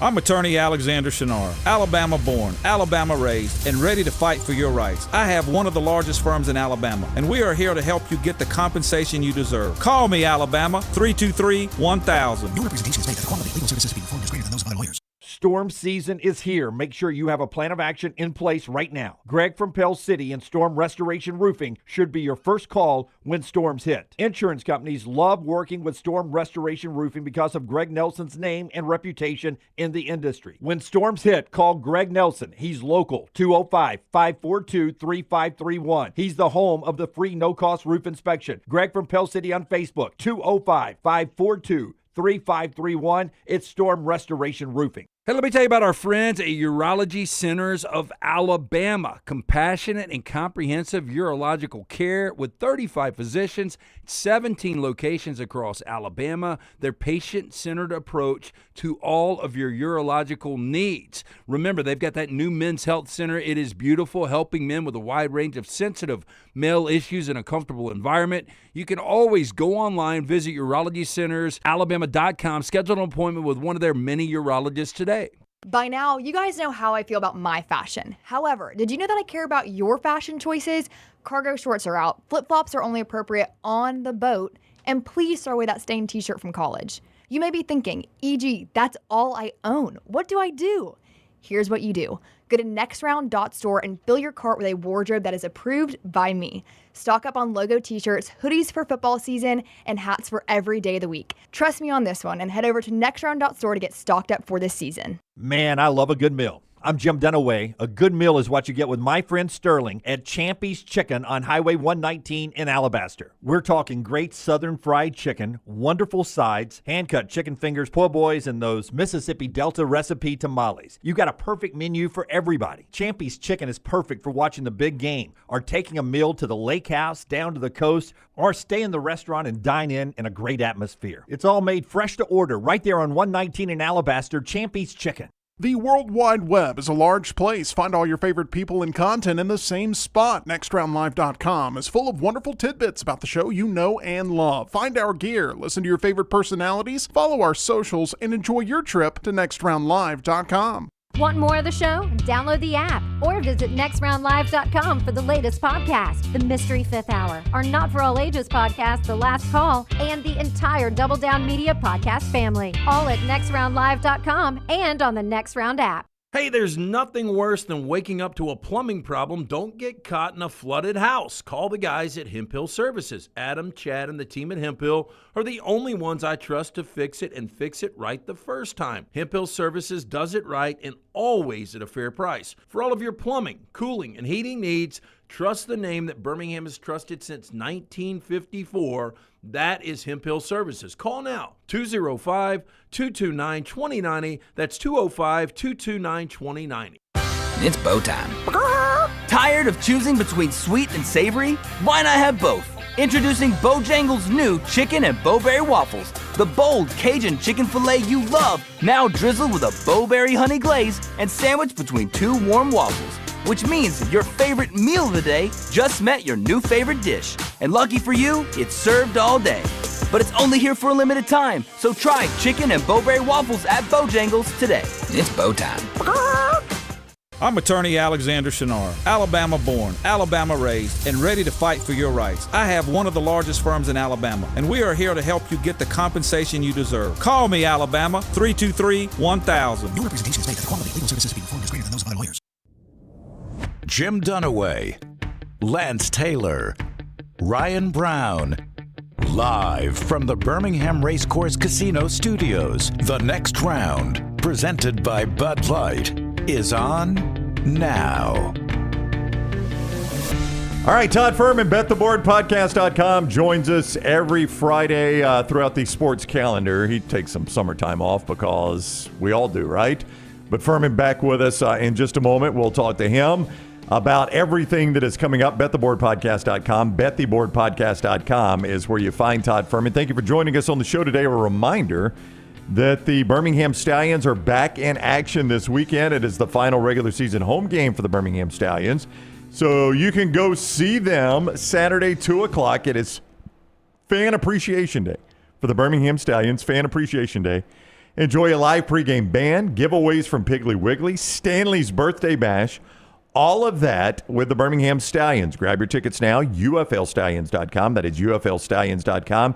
And pack protective one more time for the Birmingham Stallions as they return to Protective Stadium in Birmingham, UFLStallions.com for all the information on that. Todd Fuhrman is BetTheBoardPodcast.com. He joins us on the Alexander Shunnarah Trial Attorneys Hotline. Welcome in, Fuhrman. How are you today? Fuhrman? Yes. What's going on, gentlemen? Hey, how are you, buddy? Everything good? Yeah, everything is good. Good. It's always good to have you. Let's talk about tonight. And the Eastern Conference Finals. I want to go back to Game 1 in that, though. In the Eastern Conference Finals, what was the reaction like? We were in a sports bar. It's a Odie's, which is a lot of things. One of those is a bar with games on. Lance and I were there when it went final. The reaction was crazy. When you're in a crowded sports book, sports bar, something like that, and a shot goes down, that is one of the great reactions you'll ever see. You know, in Vegas, if you're sitting on a Pacers ticket, the last thing you want is Tyrese Halliburton actually make that jumper and force overtime. You're hoping that game is over, done, and dusted after 48 minutes, so you're able to kick your feet up and collect on your tickets at plus 4.5 or better. Of course, Halliburton makes that. The Pacers not only cover, but go on to win that game outright. Such an interesting dynamic, the final 50 seconds or so. People going from rooting for the Pacers just to cover to winning that game outright, and one of the more entertaining, especially first game ones, I should say, of a conference final that you're ever going to see. Yeah, and Game 2 gets tricky. I mean, right now the Knicks is 6-point favorite. I'm leaning the fave, but I'm scared, and I talked about this yesterday, and we've talked about it again today, Fuhrman, that the Knicks come in a little tense, knowing they have to actually win Game 2 in order to make this a semblance of a series, and there's going to be so much pressure on Jalen Brunson. First of all, what side do you lean tonight, and are there pretty good player props right now on Jalen Brunson? Strong lean for me towards the Knicks. I think they were the better team for the majority of Game 1. Of course, you get blinded a little bit by that improbable finish, and if the Knicks are able to try and keep their foot on the accelerator, should be able to win this game going away, but you do worry about any of the lingering impacts of blowing that commanding lead late in the game and knowing that the fans are going to be sitting on pins and needles, hoping that the Knicks get off to a little bit of a quick start in this particular spot. Now, in terms of some of the player props that you're looking for out there, I mean, if you want to try and back Jalen Brunson in this spot, you have to pay a little bit of a premium, but for him to go over his total right now that sits in the high 20s, you're looking at kind of the consensus across that board in the 29.5, 30.5 range. A big number and a big ask, but clearly a player that's going to have his impact felt if the Knicks are able to even up this series at one apiece before they send it back to Indianapolis. The Western Conference Finals are just honestly pretty boring to watch. I'm not going to lie, Fuhrman. We know who the better team is. Oklahoma City is by far and away the better team. Minnesota can play with them sometimes for a half, but that's about it. If you were betting your life on this one, 5 games, 6 games, when does this thing end? Because that's the only thing that's in question now. It definitely feels like we could be in store for a gentleman's sweep. If Minnesota is able to take Game 3, make a little bit of a series of this, knock it down to 2-1, and then you see Oklahoma City kind of put their foot to the accelerator. But it's always an interesting dynamic because, as you mentioned, we've seen Oklahoma City kind of find their footing over the last 6 quarters. Neither any sort of impact that Minnesota was able to have on the offensive side. They were really struggling immensely. Oklahoma City, for as many of their shortcomings from a shot-making standpoint past SGA, have been able to kind of neutralize at least one of the key weapons for the Timberwolves in each of the first 2 games. Ant Edwards looked like a shell of himself after rolling his ankle in Game 1. And then credit to Oklahoma City. They did everything they could in their power to take away Julius Randle, allow Edwards to get his, but it didn't prove to be enough as OKC now not just up 2-0 in the series, but 2 covers in the process as well. Do you know anybody personally that is fading Colorado? I ran into a buddy this past weekend, and we were sitting there, and it was funny because last year it was all against the White Sox, and I brought that up. He literally played against the White Sox 162 games and made good money. He's been doing the same. He got against the Rockies after week 1, and he has been slaying it. Do you know anybody else that's doing that right now? And I would guess you don't suggest jumping on that wagon right now. I don't suggest it, but it's not the kind of team that I would want to back either. I'm always apprehensive about telling people to fade a team in Major League Baseball blindly, even one that's poised to be as historically bad as any that we've ever seen in the form of the Colorado Rockies. 8-42 through their first 50 games. This team looks completely inept. And if you'd blindly bet against them on the money line each and every game throughout the course of the season, at $100 for an average bet, you'd be up $2,700 thus far. Books are going to force people to pay a little bit more of a premium going forward. But to put things in perspective, guys, the only team that I would say is even in that general vicinity, burning cash at the window at such an alarming rate would be the Baltimore Orioles. And at 16-32, if you bet $100 against them in every game, you'd be up about $1,700. And that's mainly because the Orioles have entered a lot of those games as a favorite. It just puts things in perspective. Even as bad as the Rockies have been, as $2 dogs or greater, you're still not going to make a whole heck of a lot when they're winning at about a sub-400 clip. I saw that the Rooney family, Dan Rooney, is saying that they will wait, quote, a little while longer on Aaron Rodgers. And there are now calls from the sports media in Pittsburgh to move on from this guy. Some of the national NFL writers are saying the same thing. Pittsburgh saying we'll be patient a little bit longer. What do you think happens here, Fuhrman? And how do you evaluate season win totals and things like that for the Steelers without knowing what Aaron Rodgers chooses to do? This team, in my opinion, has to have a backup plan in place right now because they've been playing the waiting game for Aaron Rodgers all offseason. And as he continues to drag his feet, you can't get closer and closer to the start of training camp when he's had no interactions with some of your offensive weapons there. And I think for as well run as the Steelers are, they can't envision going into a regular season in that division with Mason Rudolph, Will Howard, and Skylar Thompson as the three quarterbacks on their roster. So I'd be picking up the phone, trying to figure out exactly what it might take to get a player like a Kirk Cousins out of Atlanta, knowing that he could at least give them some stability under center. As far as their win total is concerned, odds makers operating under the assumption that they will have at least an average competency at quarterback from an NFL standpoint. 8.5 kind of the going rate. You do have to lay a price if you want to go under. And maybe more specifically, if we're looking at how the betting market views them early on, I mean, this is a Steelers team that is still listed as things stand right now as a road favorite in their season opener, laying a field goal at the Jets for the Justin Fields revenge game. So, Fuhrman, I'm surprised at the excitement of the NFL passing one player per team can participate in the 2028 Flag Football Olympics in L.A. I am excited about the fact that I guess we're going to have numbers when it comes to that. How inflated will Team USA be, especially if you get a Lamar Jackson or a Kyler Murray starting at quarterback? You're definitely going to have to pay a price to back them. I won't quite go as far as Dream Team versus Angola numbers. The first time that we saw some of the perennial powers in the NBA against some of the lightweights around the world, but it will be fascinating. And admittedly so, I'm not sure how qualification works for that. If Team USA is only able to field one roster for flag football, or if they're able to put together two teams like you see in like a beach volleyball or something along those lines. My running joke is that if I'm looking at flag football, I'm not sure Lamar Jackson would be my first choice at quarterback. I want a guy with a little bit more accuracy to get the ball out of his hands quickly, unless we're talking about quarterback scrambling. And then it begs the question, do you want a player like Kyler Murray playing a different position, knowing how low his center of gravity is? Probably not going to be the easiest guy to rip a flag off of at 4'11". Give Fuhrman who your quarterback pick is. I like Bo Nix to be quarterback. What do you think about that, Fuhrman?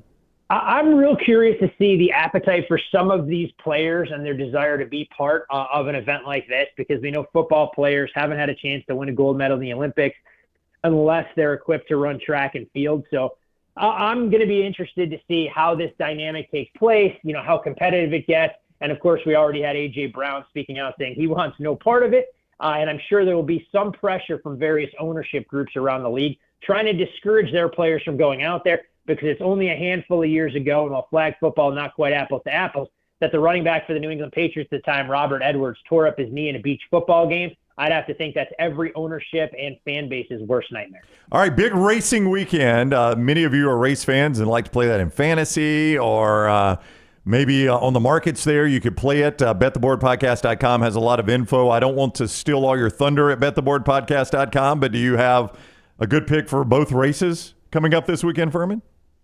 Actually 3 big races, and it gets started in Monaco with F1, a race that's not exactly that exciting to watch given how low the passing rate is there. I think last year on track we had a grand total of 4 overtakes. Now, F1 changing up the rules a little bit, 2 mandatory pit stops, but it looks to be a 3-horse race there. The pair of McLaren teammates and Oscar Piastri, Lando Norris along with Max Verstappen. I'd look at Max at a price just shy of 4-1.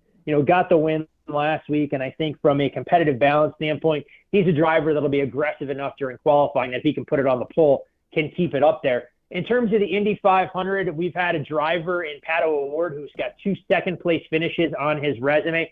I know I'm not exactly offering that much in the way of compelling upside or value for a guy that's listed as a co-favorite, but I think he finally breaks through. What's interesting about the IndyCar season so far, we've had 5 races. Alex Palou has won 4 of those 5 races, but this will be the first time that we go to an oval. And, of course, the storyline to follow, the 2-time defending champion Joseph Newgarden, part of Team Penske, will start outside the top 30 along with Will Power, given some strong penalties and a lot of key personnel for Team Penske that has been relieved of their posts, given some of the technical, we'll call it impropriety early on this season. And in terms of the Coke 600, the longest race of the NASCAR schedule and the first crown jewel of the year, I'll look at the favorite in Ryan Blaney at about 7.5 to 1. He's shown a tremendous amount of speed on 1.5-mile tracks this season, and I think he's poised to break through. Did win this race a couple of years ago. If you're looking a little bit further down the odds board at a little bit of a long shot, Josh Berry, 25 to 1. He has been extremely good at 1.5 miles. We'll see if he's able to keep up with changing track conditions, but it should be a little bit cooler at the drop of the green flag, which means it won't be as pronounced as what we typically see when it goes from day to night. I watched that the Netflix series. I can't even remember the Formula One Netflix series. Oh, Drive to Survive. Yeah, Drive to Survive, and they made such a big deal out of that Monaco race. And I remember it's about the time I finished season 1 was the time for the Monaco race. I was like, oh, I'll watch this. And I watched it. I was like, I cannot believe people watch this stuff.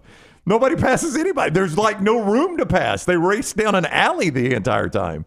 That is the biggest knock on Monaco. There's basically one zone on the entire track that you can pass. And I think that's part of the reason the sport is trying to mandate an additional pit stop to mix up strategies a little bit. But with the current construction and configuration of the modern cars, it makes things increasingly more difficult, and there's been a growing buzz that they want to actually take it off the F1 circuit. But given all of the cachet behind it, the star power that you see, and, of course, the overall wealth and opulence in Monaco, I think there's been a lot of pushback despite the fact that the racing consistently underwhelms. All right, 2 audience questions real quick. Seth asked, do you have odds or are there odds that Paul Skeens could be traded by the deadline? Do you think that might happen? I don't think it'll happen yet. I do think eventually, as we've seen with every other great player that the Pittsburgh Pirates have had in their organization, they will ultimately look to deal him. But I would be surprised if it comes this season. So I have not seen odds on Paul Skeens to get dealt by the Buccos this year. And Richard wants to know if you have betting odds on the last man standing of the New Orleans 10. We all made our pick. Have you seen this, Fuhrman? There are odds on it.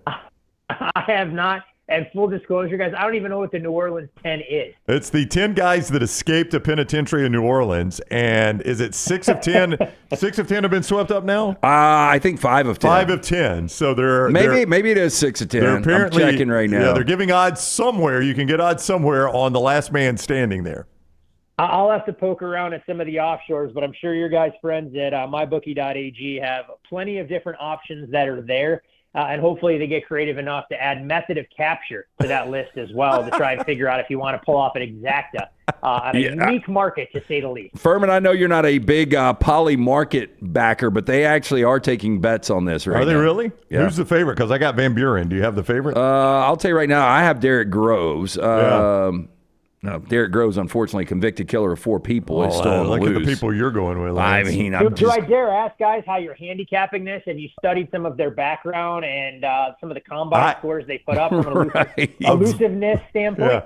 No, Van Buren is a presidential name, so he sounded like sophisticated and smart, so I went with him. Now, he's dumb enough to be in jail, but I thought maybe he was sophisticated enough to escape. Hey, and Fuhrman, you'll love this. When they did escape, they put a bunch of graffiti on the wall above the hole, and one of the it said "Too easy, LOL," and another one said "We innocent." Well, I mean that's a compelling case. If any of their if they find themselves back in a courtroom, I feel like they're going to take their word at face value. No doubt about it. No doubt about it. All right, he is Todd Fuhrman at Todd Fuhrman on social media. BetTheBoardPodcast.com. BetTheBoardPodcast.com. Have a great weekend, Fuhrman. We always appreciate it. Hey, always a pleasure. One last thing, guys. If anybody is serious about betting the Indy 500, this is the most important practice session going on right now that you'll see in the couple of weeks build up to the race on Carb Day, so you may be able to find a little bit of a competitive advantage. If you're sitting at home bored with nothing to do, headed into the holiday weekend now in FS1. Carburetor Day, FS1. Fuhrman says, go watch that right now. That's the most important info you can get. Very good tip there, Fuhrman. Thank you. You got it, gentlemen. Have a great Memorial Day weekend. All right, buddy. You too. Take care. To let you know, Polymarket, decentralized platform that aims to crowdsource the truth via financial incentives. I mean, I knew that already, but okay. Markets are user created. Anyone with a crypto wallet, sufficient funds can create one. Yeah. Polymarket doesn't vet markets before they go live. You can bet on disasters, deaths during the pandemic. Polymarket featured markets predicting vaccine rollout timelines and infection rates. And your heavy favorite, and they're getting a lot of action, is on my guy Derek Groves, and they're saying because they believe he is the most notorious of the group, so probably the leader right now. How's Van Buren doing? I think he's still out there. Okay, good. I just need him alive. Oh, good. Well, I mean, good for me. Bad perhaps for the general public and the Louisiana penitentiary system. They're calling it Squid Game vibes. I never saw Squid Games. Doesn't that end bad for the participants, Squid Games? Typically, yes. Yes. You caught Fuhrman on the Alexander Shunnarah Trial Attorneys Hotline, a national firm with Southern roots, headquartered in Birmingham. More than 25 years, the firm has grown to more than 150 lawyers, supported by more than 500 dedicated team members. Their elite trial lawyers have recovered more than $2 billion, maintaining Alex's core values of integrity, mastery, passion, and success. Alexander's mission was to create a firm that could handle any issue the community faced. They now not only handle personal injury claims, but claims for fire and storm damage, bad drug and device claims, disability, workers' compensation, and a host of other claims. If you find yourself in need of a lawyer, call the Alexander Shunnarah Trial Attorneys. You pay nothing unless they win your case. Shunnarah.com, Shunnarah.com. So there are 5 guys still on the loose. Your man, Linton Van Buren, 26 years old, still out there. Would you like to know what he is charged with? I've got their crimes here. Van Buren. So your guy was a double murder? Derek Groves, 27 years old. By the way, he is the second youngest still at large. Your man Van Buren is the youngest. Okay. I do think that helps. I went with youth. Derek Groves faces 3 counts of attempted second-degree murder, 2 counts of second-degree murder, and battery of a correctional facility employee. Man. Violent criminal. Linton Van Buren, 26, faces charges of illegal carrying of weapons, possession of a firearm or weapon by a felon. That's a misunderstanding. Obstruction of justice and introducing contraband in a prison. Yeah, misunderstanding. He was just trying to help a guy out. Jermaine Donald, 42. My guy is far better than your guy. Yes, I will give you that. But he was a felon before. Well, he was, but you don't know the story behind that. Jermaine Donald, 42, faces Only God charges. can judge. Second-degree murder, aggravated battery, possession of a firearm or weapon by a felon, and obstruction of justice. Anthony Massey, 32, faces charges of domestic abuse involving strangulation, theft of a motor vehicle, and parole violation. And finally, Leo Tate, 31, faces charges simple burglary of an inhabited dwelling, possession of a firearm or a weapon by a felon. They all had priors. Legal carrying of a weapon, motor vehicle theft, and multiple drug counts. Groves by far the worst. The black sheep. I cannot believe you've gone with this guy. I didn't know. Well, I just went. I did my homework on. I went book by cover. Yeah. I think you said he looks like this. But you would give me Groves has got the most to lose if he is to get apprehended. I would agree with. Well, I think they're all adding to their sentence. I mean, I don't know. Like if you had 5 years of jail left and you escape and get caught again, you've probably added another 5 years, right? I really don't know what the penalty is, but it seems like it would be, more than severe. But if you're Groves, if you're facing three counts of murder. I don't want to go back. Yeah. And especially if he knows he is guilty. Yeah. It's probably either the 2 options here are probably either going to be go back or the worst option for him. Don't you think that's that's the 2 ways this thing ends? Yeah, I would think that for these 5, for multiple guys, it's going to end really, really bad. Now, LT Gray says at this point, the ones still loose probably have had some outside help because the ones caught had nowhere to go. Well, multiple people have been arrested for outside help right now and inside help. So this story's taking a lot of twists and turns. But the further this thing gets out, I would ask you guys, do you think the fugitives stay closer to what is known, like their home base around New Orleans? Or do you think they really make a run for it? Because the further out you get, better chance you got of getting away. Yeah, you're dumb. You're dumb to stay close to what you're known because that's where they're looking for you, right? I mean, you got to get as far away as you can get. But where was Richard Kimball? They heard the L train, right? Yeah, he came back home. Yeah, Spoiler our boy alert, came back home. Came back to Chicago. Our boy came back home. We got an L. Chicago's got an L. Yeah. But even the first guy they apprehended, The dude that Richard Campbell helped get the cuffs off of on the train. Remember the guy that gutted the guard? Yeah. He went back to Chicago. That's right. So that's where they're looking for you. I don't think they have long-term planning of what exactly they're going to do. I think they have to play everything variable by variable. That's right. I doubt it is a tough thing to say. I doubt they were laying in their cell thinking, okay, night one when I get out, I've got to put 10 miles between me and the prison. All right, that is step one. You don't think it went that deep? No. Night two, we're going to get outside of Louisiana. That's night two. I've got to get outside of Louisiana by night two. Yeah. Do you use, if you were ever in this situation, which Richard Campbell didn't think he would be, do you use the blueprint he used? Of going full Ryan Day on his beard and all that stuff? Campbell, everything. And just like, because of the perimeter, like you've got to keep running. You've got to try to get out in front of that. Well, Kimball was kind of going variable by variable. Like, he stole the ambulance, shaved, dyed his cut hair. his beard, shaved, dyed his hair. But he does it differently because he wants to prove his innocence. That's right. Like if he was truly on the lam. And these guys say they're innocent. They painted it right there on the wall. That's true. Too easy, LOL. Too easy, LOL. All right, Bojangles. It's bow time for you. If you're headed out to lunch, you can enjoy some great Bojangles. Listen, from sweet to heat, Bojangles got 7 sauces that will definitely add a little extra flavor to every single bite you take. And nothing pairs better with the sauces than the hand-breaded tenders. So if you're looking for sweet, try honey mustard. You want to add some tang with barbecue. If you want to add some heat, try the creamy buffalo or peach honey pepper. If you're craving smooth and creamy, house-made ranch, jalapeno ranch, or classic bow sauce, ready and waiting. So head to your Bojangles and order some hand-breaded tenders with your favorite sauce today. It's bow time. When we return, I've got Dunaway sometimes gets the hiccups. And I've got them in place of Dunaway for some reason. Oh, it's the worst thing. It is. And they just keep sneaking up on me at the weirdest. It's not even like normally time. They just keep sneaking up on me. So I apologize. We're just going to have to scare you during the break. That doesn't work. That doesn't work for me. I don't know. Never has. I don't think that there really is a remedy for the hiccups. Yeah. I'm kind of with Lance. I don't know that there is one. I think it's all wives' tales. Yep. People say drink water upside down, get scared, all those things. I think it's all wives' tales. I think they just eventually go away, and you don't even realize. You're like, oh, I hiccuped in an hour, but they just keep randomly sneaking up on me. I apologize. It's apparently part of driving the show. Yeah, you can cure a spider bite, ingrown toenail. A lot of different things. Hiccups. Yep, hiccup. I'm not buying it. Probably carbonated beverages. Not helping the situation, but I love my Diet Coke. I can pour you a bourbon. One of the we've got plenty up here.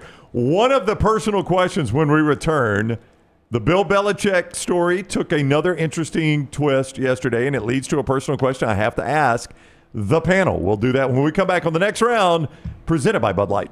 Follow the Next Round on Twitter, Instagram, and Facebook at Next Round Live.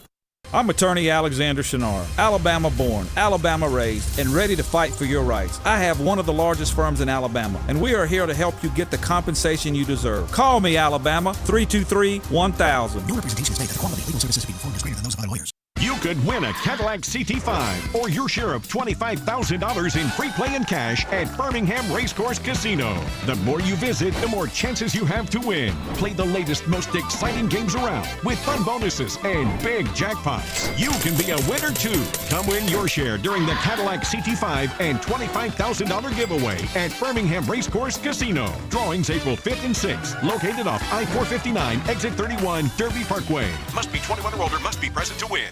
Hey, there's nothing worse than waking up to a plumbing problem. Don't get caught in a flooded house. Call the guys at Hemp Hill Services. Adam, Chad, and the team at Hemp Hill are the only ones I trust to fix it and fix it right the first time. Hemp Hill Services does it right and always at a fair price. For all of your plumbing, cooling, and heating needs, trust the name that Birmingham has trusted since 1954. That is Hemp Hill Services. Call now, 205-229-2090. That's 205-229-2090. Looking to expand your business? Let the Next Round help you. Contact us, sales@nextroundlive.com, and be part of the team. Advertise your product to hundreds of thousands of potential customers on our ever-expanding platforms. The Next Round can take your business to the next level. Join our existing partners in the fastest-growing media space, both live and on demand, while reaching the most desirable audience for your business. Get more information by emailing sales@nextroundlive.com, and one of our team members will work with you to build a plan to take your business to the next level using the Next Round.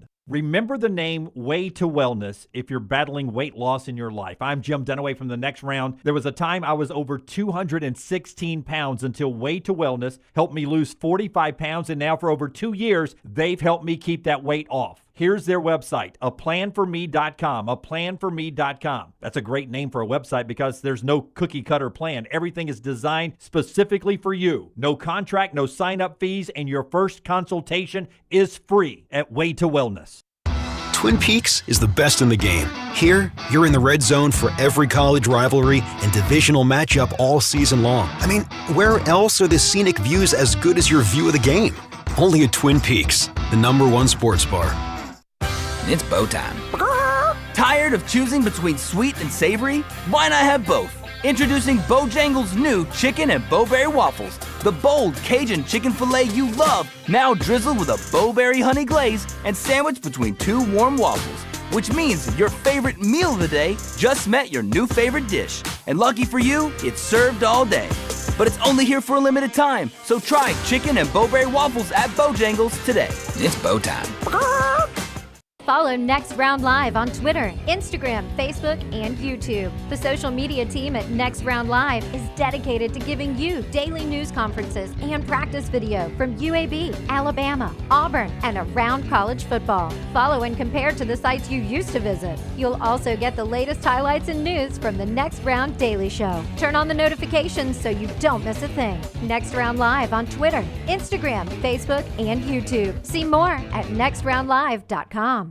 I'm attorney Alexander Shunnarah, Alabama born, Alabama raised, and ready to fight for your rights. I have one of the largest firms in Alabama, and we are here to help you get the compensation you deserve. Call me, Alabama, 323-1000. No representation is made that the quality of legal services to be performed is greater than those of other lawyers.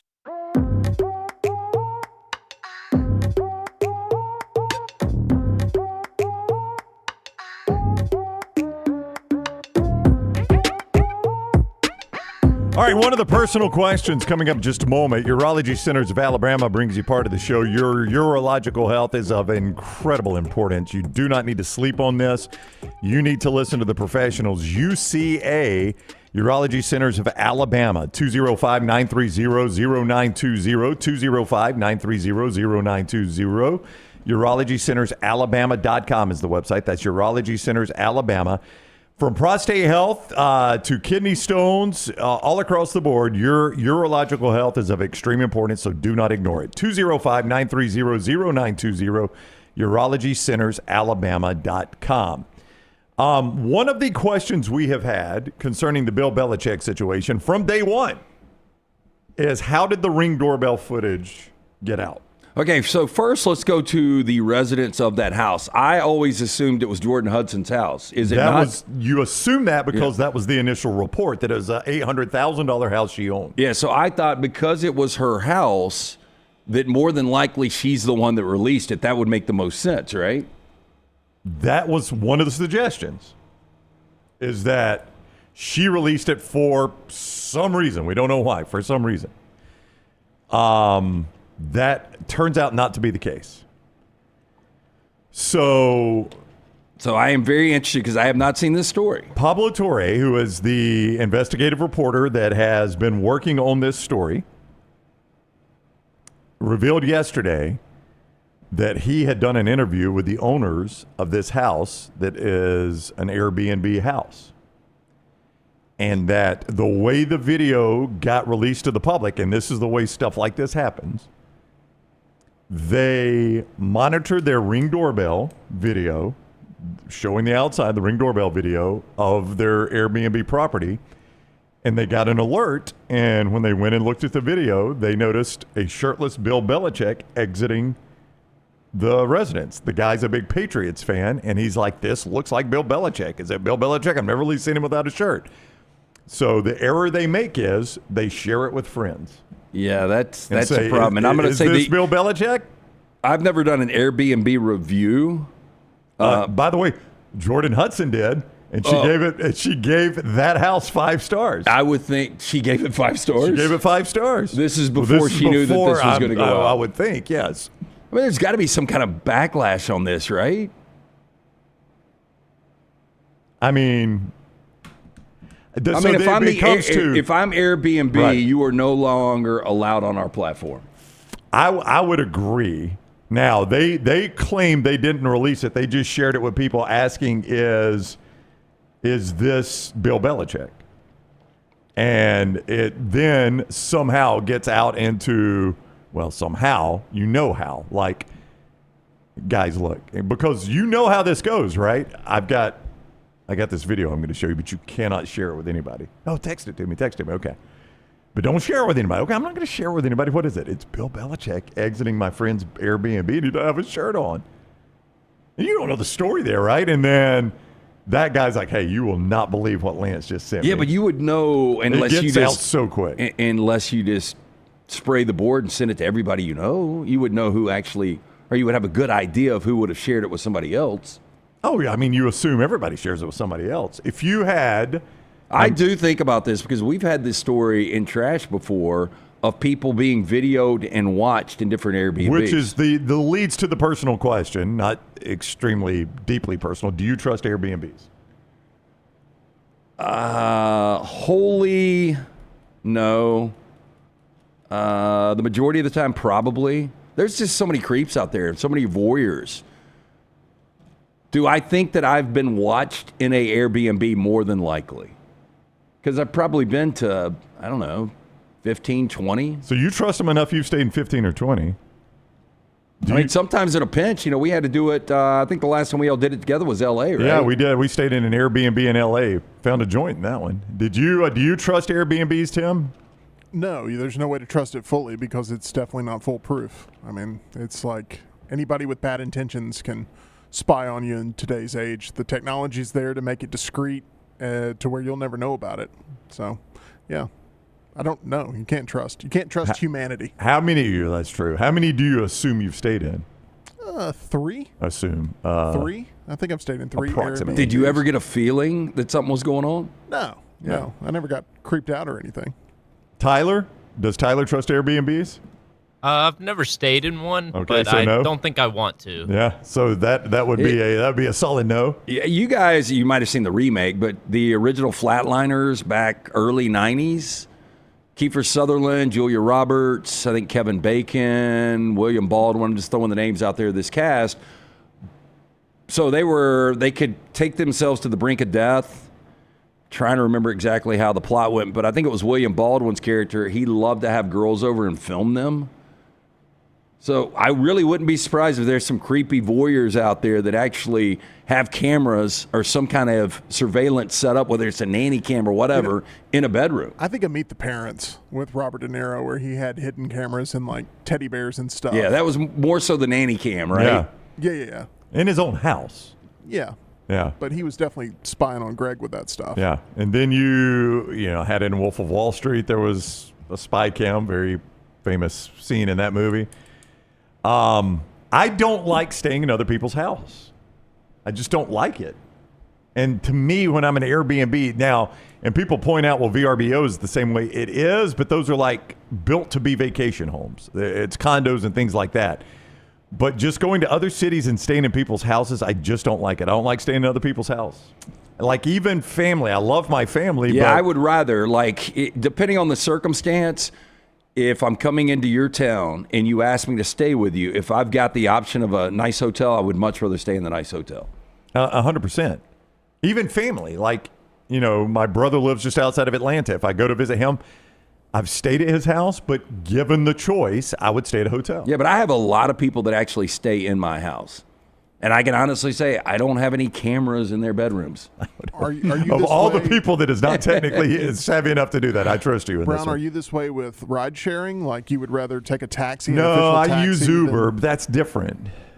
Uber is different. Yeah, a car is a car. There's no doubt it's different. It's just, And I just assumed every time I used to get in a cab, it was Taxi Cab Confessions. Like, I assumed they were rolling. Yeah, you were just saying the most salacious stuff to see if you would end up on the show. Yeah, I never had to, because I assume you've got to sign a release, right?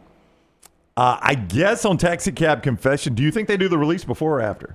I think they do it after. I think that's the only way to do it. Because you got to get the most over-the-top content you can get, and I think if you get them to sign the release before, they're probably going to be more reserved. Yeah. Some people might act out a little bit more, but I think you see where the conversation goes, and if it's really salacious, then you're like, taxi cab confession, sign off, give them $100 or whatever it is. Yeah. I don't particularly trust Airbnbs. It's just that's me. Just don't particularly trust them. I don't like staying in them. I have used them. I'm not a fan. I'd rather just stay in a hotel. Yeah, I think that is probably the majority opinion right there. Yeah. VRBO, like if it's at the beach or at a actual like tourist location, I'm a little better on it, but primarily I'd rather just stay in a hotel. But beach condo's fine, right? So that's how, beach condo's fine. That's how. Yeah. So what is the personal question, though? That's it. Well, that's one of them. Do you trust Airbnbs? I didn't say these are deeply probing personal. In fact, I said the opposite. But just a personal question. Personally, do you? Not as personal as our question. Of course not. Do you trust Airbnbs? And that answer is no. You do not trust Airbnbs. Like pretty much across the board here. Because you literally said you think you might have been videoed in one. Do you trust your sheets are always clean when you go to a hotel? Yeah. I mean, they're probably not, but I don't ever go in thinking, these sheets are not clean. Like, I just trust that the room has been properly cleaned at the hotel. Now, has it been? I don't know, but I go in thinking it has. I don't trust that at all. The thing is, you could easily be filmed in a hotel now too. 100%, very easily. 100%. Well, I mean, ask Erin Andrews. Yeah. I was going to say it was a different situation, but she was in a hotel and she thought she was safe in that hotel. I mean, anywhere you go, you could be filmed. No, I just assumed the old motel off the beaten path back to your Bates Motel. I mean, Norman had it set up, right? He did. Yeah. No, he had a couple paintings he could look through and take care of business there. Strange movie. All right, we're about to do 4 downs. Hemp Hill Services, though, brings you part of the show. 205-229-2090. Trust the name. Birmingham has trusted since 1954 for all of your plumbing, heating, and cooling issues. Any of these arise in your home or business, they are ready to serve you. Hard to stop a train. Call Adam, Chad, Andrew, the guys there. Tell them the next round sent you. For more information, hemphillservices.com. All right, we always start with first down. Okay, I've got to get these in order, Brown, because we have not done our 40 and 40, and one of these is, do I need to try to keep that out of this? You don't have to. I mean, I don't think people are going to get whipped into a frenzy with the... My God, they unveiled the 40 and 40 and 4 downs, not on the actual segment. Yeah, I'll go on and start with that one then. Right. More wins this year. Baylor or the Dallas Cowboys? I mean, I think Baylor's like a both of them. The only reason I ask is both have the same win total right now in Las Vegas at 7.5 wins. Baylor's schedule, which we will get to, I think is really, really difficult for a Big 12 schedule. I think Dallas is going to be better than advertised. I'm going to go the Cowboys here. I think I am going to go Dallas Cowboys here as well. I'm not high on them, but I feel like they're better than 7.5, and I feel like Baylor's right at 7. So I think I'll go with the Dallas Cowboys. Second down. Jewel, 51 years old today. Melton, jump in here. Jewel, ultimately better career. Jewel or Dallas Diamond Page? Diamond Dallas Page. Whatever his name is. Yeah, Diamond Dallas Page. Diamond Dallas Page. DDP is the safest way to go there. Better career? Yeah, better career. I'd go Diamond Dallas Page. Absolutely. DDP, what he's done post-wrestling, he's rehabilitated so many different wrestlers who are basically... left to be broken by the system that I is didn't know that. professional wrestling, and he has brought so many of them extra years of life. So he's giving back to the sport. Yeah. But when he was actually in the sport, he was one of the bigger names, right? He was. He bloomed really late in his career, so he got really popular towards the tail end of his career. The Diamond Cutter was his big move, right? Diamond Cutter? Man, look at that. Damn, Brown. What is the Diamond Cutter, by the way? Oh, I couldn't tell you what it was, but the Diamond Cutter, I do remember that being his Diamond Dallas Page's big move. You have any idea what an RKO is? I assume not. But an RKO? Oh, okay, never mind. Nope. We're going down a whole different path, but... Yeah, I know what a TKO is. Pretty great finishing move there, but I would definitely go DDP in this particular battle. Yeah, I don't. I've never been a big fan of Jules, and I really don't know about DDP. But yeah, why did you pick him? Well, because his birthday today too. No, it's a diamond and a jewel. I'm trying to. Oh, I missed the connection. Did you get that? I got it immediately. No, I did not. Smurf says Butterbean is walking again thanks to Diamond Dallas Page. DDP yoga, it started with that, and it just turned into, like, Lex Luger just got inducted. Didn't think that would be uttered today on the show. Either, but that's crazy. Lex Luger just got inducted into the WWE Hall of Fame, and it's because DDP was able to, once again, be that welcoming force to bring him back in and get him back into the good graces of Christianity as well. It's a great program. So DDP, so it's like a Christian a Christian approach. Sure. With him? Yeah, absolutely. Yeah. Does he It's very speak at effective. churches and stuff? Do you know?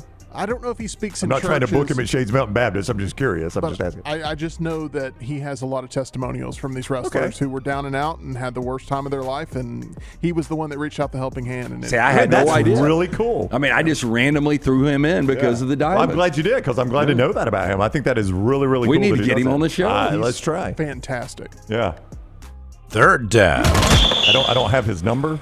Ryan Coogler, 39 years old. I'm going to assume Brown has no idea who Ryan Coogler is. The name is familiar.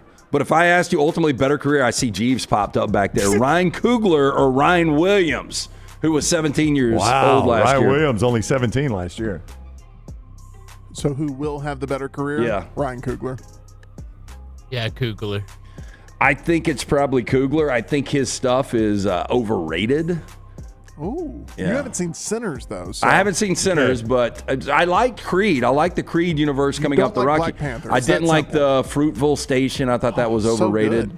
I definitely Black Panther, one of the most overrated movies of all time. It's one of the biggest directors in Hollywood today. Oh, look! I mean, the final cut that he gave, that studio gave him, owning the movie, what, in 20 years? Yep. I mean, that's never been done before. Really dangerous precedent there, but. Hey, whatever works. I agree with you guys. I think it's going to be Coogler. I mean, in order for Ryan Williams to be the right answer here, Brent, I will just tell you, he is going to have a Jordan Jefferson-like career. Justin Jefferson. Justin Jefferson? Yeah. I got him already better than Jordan Jefferson. I do too. Justin Jefferson-type career for Williams is a lot to ask. So, sight scene, I'll go. I say sight scene, couldn't pick Ryan Coogler out of a police lineup. But you movie guys tell me he's been good so far, so I'll say right now, I know, you know what, I'm going to go with the upset and go Ryan Williams. He'll have a better career. There are very few directors who can sell tickets. Ryan Coogler is one of those directors. Yeah, he is. Oh, he's a director. He's not an actor. No. He's a director. Okay, I was thinking actor. Yeah, All right. he's a director, and he's already got a lot behind him. I mean, he's, was he nominated for Best Director for Black Panther? I honestly don't think so. No, Yeah, I don't think so either, because so. you got 5 in that category. You got 10 Best Picture. You got Sylvester Stallone an Oscar nomination for Rocky. For Creed. Yeah. Playing Rocky Balboa, Yeah. but got him a Golden Globe win. And Yeah, that was Sylvester great. Stallone didn't thank Ryan Coogler, which was a big mistake. Oh, I didn't know that. Wow. Did Coogler get pissed? They stopped working together after Creed 2, so, I mean, there you go. There Well, you have it. Coogler will never be to the level of Stallone, so I don't think Stallone probably even thinks twice about that one. Fourth down. I would agree completely. Yeah. Drew Carey, 67 years old. Ultimately better career, Drew Carey or Harry Carey? I know who's more iconic, obviously, but... I'll go Will Ferrell as Harry Carey. I mean, Drew Carey is more recognizable to the masses. I think they're given profession, I think Harry Carey was better. Drew Carey is going to be obviously more nationally known because he has a wider reach. Yeah, I mean, so I never watched the Drew Carey show. Apparently, it was really popular back in the day. I've heard he's one of the nicer celebrities that you'll come across. Great tipper, from what I've heard. Yeah, I've heard that too. Yeah. But Whose Line Is It Anyway? The host of that. I him hosting loved that show. He was great in that role. And Yeah. obviously took over for Bob Barker. Yeah. I got to go Drew Carey here. Both He's known had for a their good- yeah. their eyewear. Both known for That their is eyewear. true, and it's a very similar eyewear. Boy, Whose Line Is It Anyway? In its prime, I thought was a hilarious show. Now, it needed the right lineup. You know, they had 4 people on there. It needed to be the right lineup to be maximum. Yeah. See, I always thought it was the same lineup. No. There, 3 were the same. Ryan Stiles was the guy's name. He was the tall guy. Right. Colin Mockery was the bald guy, and Wayne Brady, who's probably had the biggest career of anybody out of that show other than Drew They Carey. weren't all constants, but it felt like they were constants Yeah. because when they were on the show, it really popped. And they would bring in a fourth, and they would just have different chemistry, obviously, with the fourth one. But if they got the right chemistry, that show could be amazing. I mean, I thought there were so many laugh out loud moments. I used to watch that show. I remember when I was doing the show with Scott Griffin way back in the day. He was a big fan. I never saw the show, but I heard it was really good. Very funny show. Now, you got to like improv comedy. I mean, it is all improv comedy. That's the basis of the show. So if you don't like improv, you're not going to like the show. But I really, really did enjoy it. That is 4 downs, and as you know, Baylor is our preview team. We'll do that a little bit later on in our Champions Boxing 40 and 40. Obviously, they show up on Auburn's schedule. New York Butcher Shop bringing you part of the show. Great idea this weekend as people are hitting the grill. Well, yeah, everybody's going to be grilling this weekend, and if you don't want to prepare it yourself, how about this? The Boston butt sale from our friends at the New York Butcher Shop. Hickory smoked, fully cooked, only $39.99. Order yours today, reservations only. So you're going to need to do it today. Cabo Heights location, Greystone location. Call Jim and the fine folks there. The Cabo Heights, 205-970-7300. Greystone, 205-703-8825. From the fresh meats, the delicious sides at that graduation party for my buddy Ryan Kozlik, for Jack's best friend. His aunt was talking about, I go in the New York Butcher Shop all of the time. Absolutely love Jim and that staff. They are fantastic. Also, incredible selection of fine wines and desserts. Rare quality, well-done service. One-stop shop, New York Butcher Shop. The Atlanta Braves find themselves right in the middle of their division, Lance. 7.5 games behind the Philadelphia Phillies, 5.5 games behind the New York Mets. They've hit a buzzsaw in your Nationals. They've hit a buzzsaw in the Nationals, who are only a game and a half behind them, by the way. Yeah, I mean, they've won 7 consecutive games now. Yeah. But the Braves do get Ronald Acuna back tonight, and that should change things. Well, it should, because you look at how inept, really, that leadoff spot has been for the Braves, and now you're bringing back one of the more electrifying best players all in baseball, and you'll see if he can really jumpstart this offense. Yeah. So Acuna returns tonight for the Braves, who are a game below 500, 7.5 games back. Obviously, no panic in the Braves yet, but you hope to see a significant improvement with Acuna back in the lineup. I would say significant, I think, is a fair word. Yeah, I think that's fair. I mean, again, when you're talking about an MVP, I mean, what he can do for this lineup, and a guy that sets the table for everything else. So, yeah, I think this is obviously massive for the Braves to get Acuna back. And I know how you feel about this guy, but I do want to go back to something I brought up to Fuhrman. The Rooney family is saying they will wait, quote, a little while longer on Aaron Rodgers. And there are now a lot of people in Pittsburgh and national people like, man, you got to move on. This guy, you can't let this guy hold you hostage. He's never even played a snap for you, and he's holding you hostage. Well, that's the thing. Not only is he holding you hostage, but we're talking about 40-year-old Aaron Rodgers that, best case has a year or two left. I think if you're the Steelers, you got to start figuring out really what are we going to do here. Look, you're not going to get the answer at the quarterback position, even if it was Aaron Rodgers. So you don't have a lot of good options. You've got Mason Rudolph, Will Howard, and Skylar Thompson in that quarterback room. I find it hard to believe that any of those guys are going to be a starting quarterback in 2026. But I just think you go with a hand that's dealt right now. And I don't think you can wait around anymore on Aaron Rodgers. I think it's a terrible look. If Aaron Rodgers was still top 10 quarterback, I understand it. But I don't know what you're going to get from Aaron Rodgers, especially with what you don't have skill-wise on that offense. If they don't get him, Aaron Rodgers, his career is over? Yes. I mean, that's it, right? Yeah. I don't know what else he would do. I mean, this is the way his career ends. And I just can't imagine. I mean, but does he believe, hey, my career is going to end any better if I come back and play for Pittsburgh for a year? Really good defense. You go out and you get DK Metcalf and pay him a lot of money. But outside of that, Freiermuth is a good tight end. But you're relying on Jaylen Warren. You're relying on another rookie running back in Caleb Johnson. Robert Woods, who was one of my favorite players of all time, one of my favorite Rams. Yep. I mean, that's probably your number 2 wide receiver right now, along with Calvin Austin out of Memphis. You just don't have a lot of skill there. So I think even Aaron Rodgers coming in playing really good football, I don't know how good this offense is going to be. All right, let's go to our viewing menu. Tyler gives it to us every single day. It's always presented by our friends at Michelson Laser Vision, who help you view better. Yeah, 205-969-8100, the number I called more than 2 decades ago. Make that phone call today. Ask for Amy Toe. The next round sent you. She's going to hook you up with an absolutely free consultation. You have 0 to lose to find out if LASIK is right for you. Dr. Mark Michelson, Dr. Jen Michelson, best in the business. 205-969-8100 or michelsonlaservision.com. All right, we got a new release in theaters today, and that is the comedy movie Friendship. This looks absolutely wacky, and I hope this, along with the new Naked Gun movie, bring comedy movies back to theaters, because the Naked Gun trailer did really well last night when I saw it before Mission Impossible. So I'm hoping Friendship can get the ball rolling and get more comedies in theaters. So difficult to do comedy. It's very difficult. I think YouTube and TikTok and Instagram Reels have killed comedy movies a lot, because now everything's just personally tailored to you. So when you said a trailer did really well, you mean the crowd, just the reaction in the theater? Oh, yes. A lot of laughs. OJ joke absolutely killed last night. The photos, where they're looking at the photos on the wall? Yes. Yeah. That's very funny. I did like it. You've got to be a certain age, though, to really get that. You do. And same with the Naked Gun, to remember the humor that was the Naked Gun. What's the funniest thing you guys have seen in the last couple of years? Because you know what comes to mind for me is Succession. Oh, okay. So we're counting just all media? Counting streaming? Yeah, that really is probably the funniest thing I've seen in the last couple of years.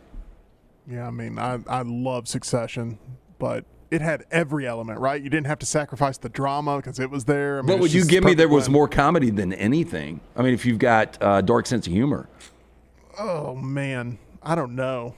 Dramatic intrigue for me on that show was such a pull. But, comedy's dried up in the theater for sure. And to be honest, there's actually a lot of comedy in the new Final Destination movie it hits home pretty well. Huh. So it's pretty good.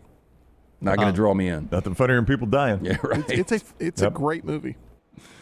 It was really good.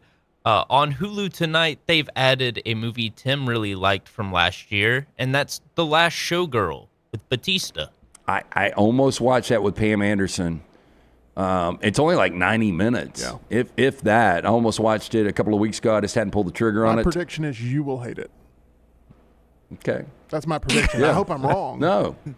But what element would I not like? I don't think there's enough going on for you to go like, man, that was really interesting to me. Oh, see, I'm a dialogue guy. I don't need action at all. I hope I'm wrong on this because it was one of my favorite movies of last year. Well, Leaving Las Vegas is one of my favorite movies. I'm a sucker for Vegas set movies. Oh, interesting. I love just that arena for. Well, there's not a lot of good ones. So I watched The Cooler last weekend again. You've seen that, right? Yes. Oh, it's unbelievable. William H. Macy and Alec Baldwin. Baldwin is so good in it. Ron Livingston, really good cast. There's not a lot of great Vegas movies. Casino was great. The Ocean's 11, I thought was really good. Yeah, I really kind of like the movie 21 with Kevin Spacey. I didn't really like it. I don't think it's that bad. I think I enjoyed it. It gets a little bit of a bad rap. Obviously, it didn't age well with Kevin Spacey being in the movie. Hangover, obviously, is great. Hangover's top tier. Yeah. Swingers. Did you like Vegas Swingers Vacation? Was great. Vegas Vacation is. This is the hottest of all hot takes. Oh, no. Don't say that. It's my favorite vacation. Oh, no. It's the hottest of all hot takes. That is you're the only person I've ever heard say that. I mean, really, ever. The only good scene is when they have, for a babysitter, they pick up snakes, don't they? That's not the only good scene. I love this movie. I've never heard anybody say Vegas Vacation is the best of the series. The casino that has, like, war and, like, pick a number and all that stuff. And, like, I've been to a casino with war. So funny. I mean, that movie is criminally underrated. How funny I think it's is. better than European Vacation, but I don't have a problem with it. I'll grant you that, but it does not approach Vacation or Christmas Vacation. I mean, agreed. Give it a rewatch. Yeah. Cheesy, but Rusty. What was the guy that he played? His fake ID? Yeah, Papa Giorgio. Yeah, Nick Papa Giorgio. Papa Giorgio. I love that movie.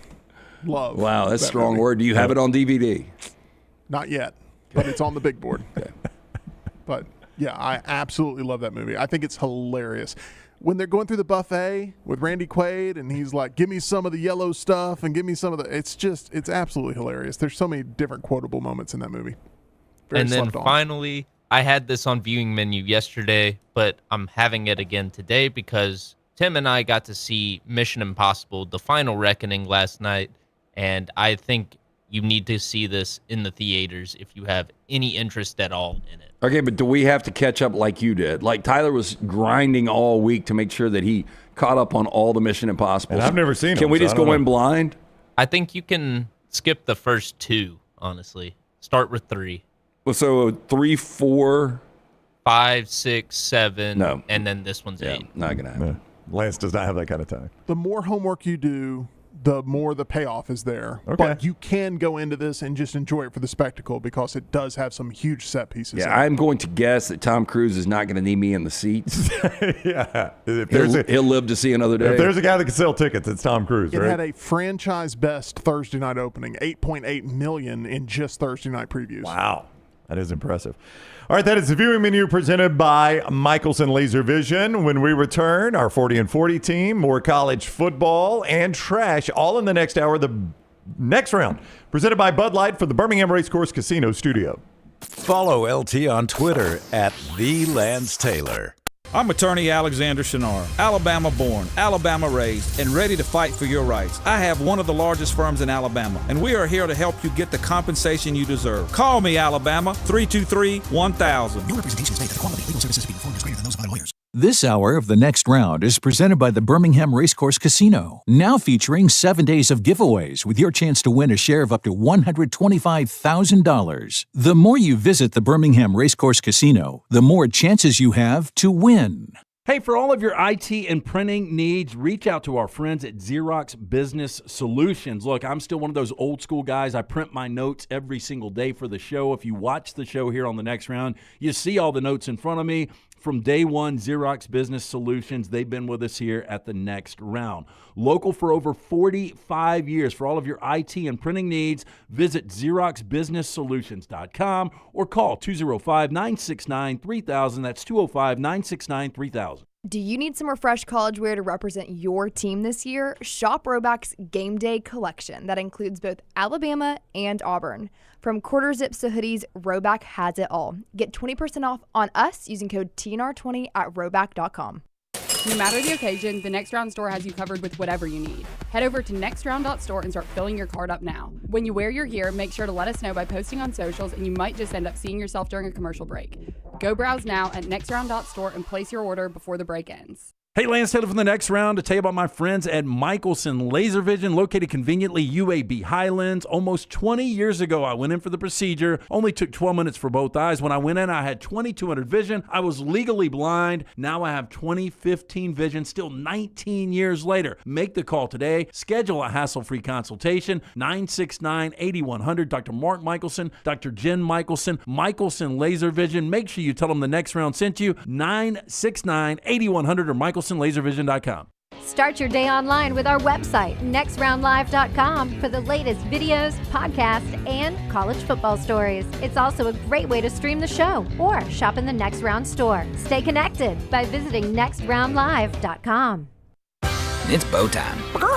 Tired of choosing between sweet and savory? Why not have both? Introducing Bojangles' new chicken and bowberry waffles. The bold Cajun chicken filet you love, now drizzled with a bowberry honey glaze and sandwiched between two warm waffles. Which means your favorite meal of the day just met your new favorite dish. And lucky for you, it's served all day. But it's only here for a limited time, so try chicken and bowberry waffles at Bojangles today. It's bow time. Hey, there's nothing worse than waking up to a plumbing problem. Don't get caught in a flooded house. Call the guys at Hemphill Services. Adam, Chad, and the team at Hemphill are the only ones I trust to fix it and fix it right the first time. Hemphill Services does it right and always at a fair price. For all of your plumbing, cooling, and heating needs, trust the name that Birmingham has trusted since 1954. That is Hemphill Services. Call now, 205-229-2090. That's 205-229-2090. Stop by the New York Butcher Shop and pick up the finest in certified Angus prime beef steaks and burgers, premium pork chops, ribs, and all-natural chicken cut to order just for you. Their chef-prepared entrees and side dishes are the perfect dinner-to-go choice for your family and are ready to heat at home. With a great selection of fine wines and desserts, the New York Butcher Shop is your one-stop dinner shop. 2 locations to serve you, Cahaba Heights and on Highway 119 in Greystone. The New York Butcher Shop. Rare quality, well-done service. I'm attorney Alexander Shunnarah, Alabama born, Alabama raised, and ready to fight for your rights. I have one of the largest firms in Alabama, and we are here to help you get the compensation you deserve. Call me, Alabama, 323-1000. No representation is made that the quality of legal services being performed is greater than those of our lawyers. Jim Dunaway, Lance Taylor, Ryan Brown. Live from the Birmingham Racecourse Casino Studios, the next round, presented by Bud Light, is on now. All right, we continue on the next round this hour, presented by Champy's World Famous Fried Chicken. Champy'sChicken.com is the website. Champy's World Famous Fried Chicken. Sterling and the crew have thrown the doors open right now to serve you lunch. Those Mississippi Delta recipe tamales, the great hand-breaded fried chicken tenders, those wonderful drinks they've got, the great desserts, the po' boys, all of that right there at Champy's Chicken, Highway 119 in Alabaster, Champy'sChicken.com, Champy'sChicken.com. USC and Notre Dame has been a big discussion this week, and for those that don't know the history here, USC and Notre Dame have missed 3 games since World War I, and those 3 were in World War II and the COVID shutdown when the Pac-12 barely played and Notre Dame played an entire ACC schedule. So basically a world war and a world pandemic are the only things that have kept USC and Notre Dame from playing. There is only one more game left on the contract, which will expire after that trip to South Bend this weekend. This weekend. God, I wish it was. This season. And USC has proposed doing a 1-year extension. Notre Dame says they want a multi-year extension. USC may be changing their mind if this is significant enough that is being reported by Inside USC that one, as they say, major USC financial booster has threatened USC athletics that he will remove them from his will, which is apparently a significant donation, if they don't renew this game. Look, USC's got a lot of money. This must be really significant if this has even become a story. But I think you'll see more and more USC boosters that feel this way. This is a huge game. I mean, if you ask anybody, Notre Dame or UCLA, bigger rivalry, they're going to say Notre Dame. And I think if you ask Notre Dame who their biggest rival is, they would say USC. I think they're going to say USC. Some might say Michigan. I don't know how deep that goes. Gosh, they don't even play anymore. They don't even play anymore, yeah. So, I mean, I don't know how deep that would go. But, yeah, you're probably right. Well, look, I mean, both USC and Notre Dame survive without this. College football survives. But it was one of my protected rivalries yesterday. I love the rivalry. I think it's great. I love how they go back and forth. And, you know, they play at different times of year depending on location from South Bend to L.A. I personally think they will end up keeping this thing. You know, does a guy digging in like that, do you think it hurts the argument or helps it? Well, when it gets public, I would say it helps get the game back going because it shows you the passion of the money people, right? So USC knows, well, you know, unless we can go to the money people and sell it, this is why we don't need to do it, you're going to have to do it, I would think. But let me ask you, and this is a big, and I guess these kind of questions come up all the time. Who do you think's got more power, the athletic director, Jennifer Cohen, or this booster? This booster. Yeah. If he's big enough that this got anybody's attention, he's got more power. And that's the thing. And I don't think unilaterally Jennifer Cohen is making this decision. I think that the board is part of this, and it was more of a USC decision. I think Notre Dame still wants to extend this rivalry. I think this is more USC side, right? Notre Dame wants it long term, but to Notre Dame's point, I mean, not to Notre Dame's point, but the Notre Dame view on this is we've got our schedule set. It's primarily an ACC schedule with a few other games. We've got Clemson long term now. We can lock this in, and it's no big deal. USC's argument is we don't really know what the college football playoff is going to look like, and we already got a ton of travel from this Big Ten schedule we signed up for. Right. So, I mean, this is just more travel, and we really don't know how it's going to affect our spot in the college football playoff moving forward. Well, I'm intrigued. I want to know who the booster is. I want to know what they're leaving. We're not going to get that, are we? Probably not, but generally, do you have a will? You got a will, right? I've got a will, yeah. I've got a will. I think it's important to have a will. I just had to redo mine because you hear all of these. If you don't have it a certain way, things get caught up in probate. Yeah, that's what I was told. When I die, I will die, but if I were to die, unfortunately very early, I was warned that your kids will eventually get it, but it will be tied up in probate. Yeah, so that's the reason I just redid mine over the last couple of months. Whereas if you have... I'm leaving USC nothing. Well, I was about to ask this, but if you have a will, it's cut and dry. Your kids or your beneficiaries, whoever it is, they get what's in the will. Right. It's cut and dry. So I've got a will. I think it's important to have a will, even if you don't have a ton. Right, yeah. Whatever you got, make sure it's laid out. Now, I would never put a sports team in my will. I wonder how many, it's got to be a very small percentage. I wonder if anybody in our audience, there's no way I don't know. Maybe there's somebody in our audience. Somebody. And that's the other personal question. Somebody that is your didn't have favorite kids. team? Is your favorite team in your will? That's the other personal I know question. somebody that didn't have kids, and they left a good majority, if not all their money, to Auburn. Did they really? Yeah. University of Auburn University Auburn or University. Athletic Department? Just Auburn University. Just the actual university. I doubt they used it for athletics, but who knows? Maybe they did. I've got separate policies for kids, and then I've got one for the Rams. Yeah, because what Stan Kroenke needs is more. Yeah, that's exactly it's whatever money you would leave. I have never understood that. I guess you got to leave it to somebody. I don't know. I don't know that I know anybody that's got a college sports team in their will. I just wonder what the percentage of. I don't even know how to ask that question. I bet you know somebody that knows somebody that does. Probably so. Yeah.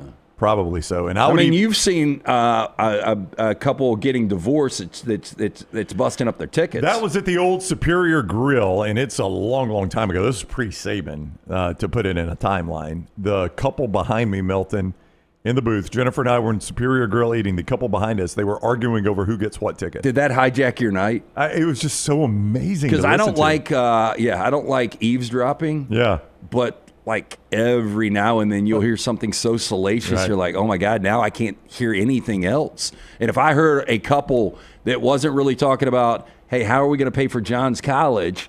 It's more, hey, look, I want the Mississippi State game because, I've got friends coming in from Starkville. I need those tickets. Yeah. But that couple didn't realize that, once again, Sabin was on the way. That's true. They didn't even know what they were arguing about. So we got no resolution on that? We don't know who ended up winning? I have no idea. They were arguing over Shula-era tickets. It was like, if you think I'm only taking Arkansas and Mississippi State, you're out of your mind. I've got to at least get Tennessee. Or, that was the type of argument. Okay, so how about this? 2007, when Sabin came into the fold, right? We established the iPhone was 2007. If you could go back before, would you invest more in Tuscaloosa real estate or would you invest in Apple? Oh, Apple. Apple, yeah. Apple in a heartbeat. Now, if you give me all Tuscaloosa real estate, like every square inch I'm of it. just saying everything you buy on campus is probably doubled. I don't know what the Apple stock was. Since we're talking about Sabin's first year, this has just been in my brain. Okay. I heard you guys grade DeBoer's first year. Uh-huh. What do you grade Sabin's first year? His first year was worse than DeBoer. Was worse. Well, no, I don't. It was worse record-wise, and it did have the Louisiana Monroe loss, and they lost the Iron Bowl. But from what he was taking over versus what DeBoer was taking over is the difference in grading there. Yeah, I still would go C-, I think, on both. I would say this, though. What often gets forgotten about Sabin's first year is they were playing LSU in Bryant-Denny Stadium and were leading the game in the second half. And if they won that game, I don't think it locked them into Atlanta, but it virtually locked them into Atlanta in his first year. I know. Do you remember that? I don't really remember that scenario because it's hard to believe. Because no, they it's ended 100% true. Did they end up 6-7 or 7-6? They ended up 7-6, I think it was. But you also could say real quick, Melton, if DeBoer just beats Vanderbilt or just beats that shitty Oklahoma team, they're in a 12-team playoff in year one. But And also, you're talking about what he inherited like it was, some sort of good thing. I mean, you're following the greatest of all time, arguably, and Nick Saban was following Mike Shula. I mean, I don't know if that's a really fair thing to point out. Well, I mean, to Brown's, following Shula, you don't have the talent on that roster. Yeah, following Saban, you do, but there's only one way to go, and that is up from Shula to Saban. There's only one way really to go, is down from Saban to DeBoer. The reason I kind of give DeBoer a pass, and again, I'll stick with the C, was because the change of culture was so dramatic. I mean, those guys couldn't do it any differently. That's completely fair. Yeah. It's so hard to grade because you're grading with the benefit of hindsight with Nick Saban, right? Yeah. And that makes it really, really difficult. But I think it is a fair thing to say, if we're going to grade DeBoer's first year, it doesn't need to be compared to Saban's last year or Saban's last few years. It needs to be compared to Saban's first year, I think. I would. That's tough to do. Yeah. Different era of football, too. Yeah. I would just be curious to know if anybody in the chat room knows anybody that's got Alabama or Auburn or a college team in their will. You don't do it with pro teams, obviously. But I'm curious if anybody knows anybody that's got a college team. And apparently this guy at Guaranteed. USC. You think so? Yep. Apparently this guy at USC is he's serious about this. But I'll tell you, if I'm kin to this guy, I'm like, hey, look, let's just go on and kind of push this my way now that you need a beneficiary, that USC's not going to get this money. Yeah. Do you think ultimately the rivalry continues? Yes. Yeah. I think there's just too much appreciation for it among the fan base for it to go away. Dylan says, if I had a lot capital of money, I would leave money to Alabama. Not that they don't have enough of my money already. Nick says, make sure if you have a will and have executors named in it, make sure you update it if they pass before you. It'll get tied up in courts and such. I do have an executor. I picked an executor younger than me, so hopefully he will live past me. Yeah, see, all right, Tyler, do a good job on it, okay? my executor is actually a year older. But the way I would do this is if he goes down, then obviously I make the change. But if I go down, he's still the executor, so I'm not really worried about it. Yeah, I mean, I picked a trustworthy guy, first of all, but he's younger than me. But I do know he's trustworthy. AK says, if I was a billionaire, the entire rest of college football world would be begging to go back to pre-NIL. Every player on my roster would have $10 million a year deals. This is a serious question. Do you think there will come a time where somebody's on their deathbed, and in order to get, we'll use Bryce Underwood, because how much did Michigan pay him? Was it $10 million? 8 to 10? Am I right about that? I think it's $8 million. Okay. Do you think said booster will say, hey, I will give you $5 million on my deathbed if you sign with certain university? Would that blow you away? It would blow me away. I don't. Would you buy that? What do you mean when I buy it? Would you buy the guarantee? I mean, that's all you got to go on. I mean, if the word is my bond. No, but if you could sign like kind of a Brewster's Million, Brewster's Million type deal. Yeah, like we're going to give you $2 million every year you're there. We'll give you little incentives. Yeah, keep a little trust on the side for you. Yeah, I guess so. I see it. Yeah, especially if they have a history of donating already throughout their life. Yeah, I think you could see it. Yeah. So back to that Alabama, just to close the loop on this one, that Alabama LSU game. Alabama, as Zach points out, they were 6-2 in that game, and they were up in the second half. It would have been LSU's second conference loss because they had already lost to Kentucky. Remember, that's the year where they lost 2 overtime games against Kentucky and against Arkansas.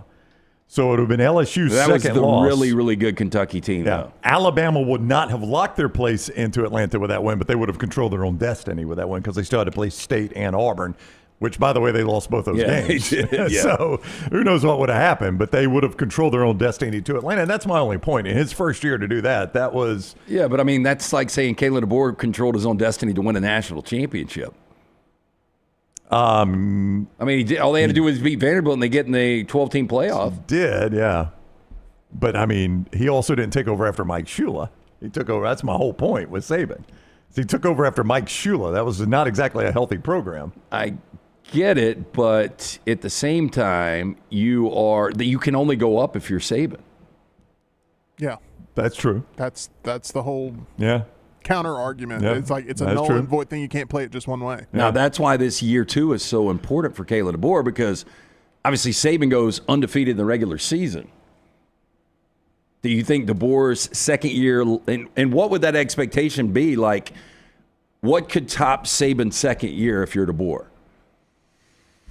I mean, and that was back BCS. You only had 2 teams that played for it. Sabin did not win an SEC championship his second year. If DeBoer did that, and then there was no playoffs back then, or they're probably in it if there were even a 14 playoff. As good as that team was. If DeBoer goes 10-2, beats Auburn, gets into a college football playoff, and loses game 1, is it as good? I don't know. I think it's close. That's close. Yeah. That's tight.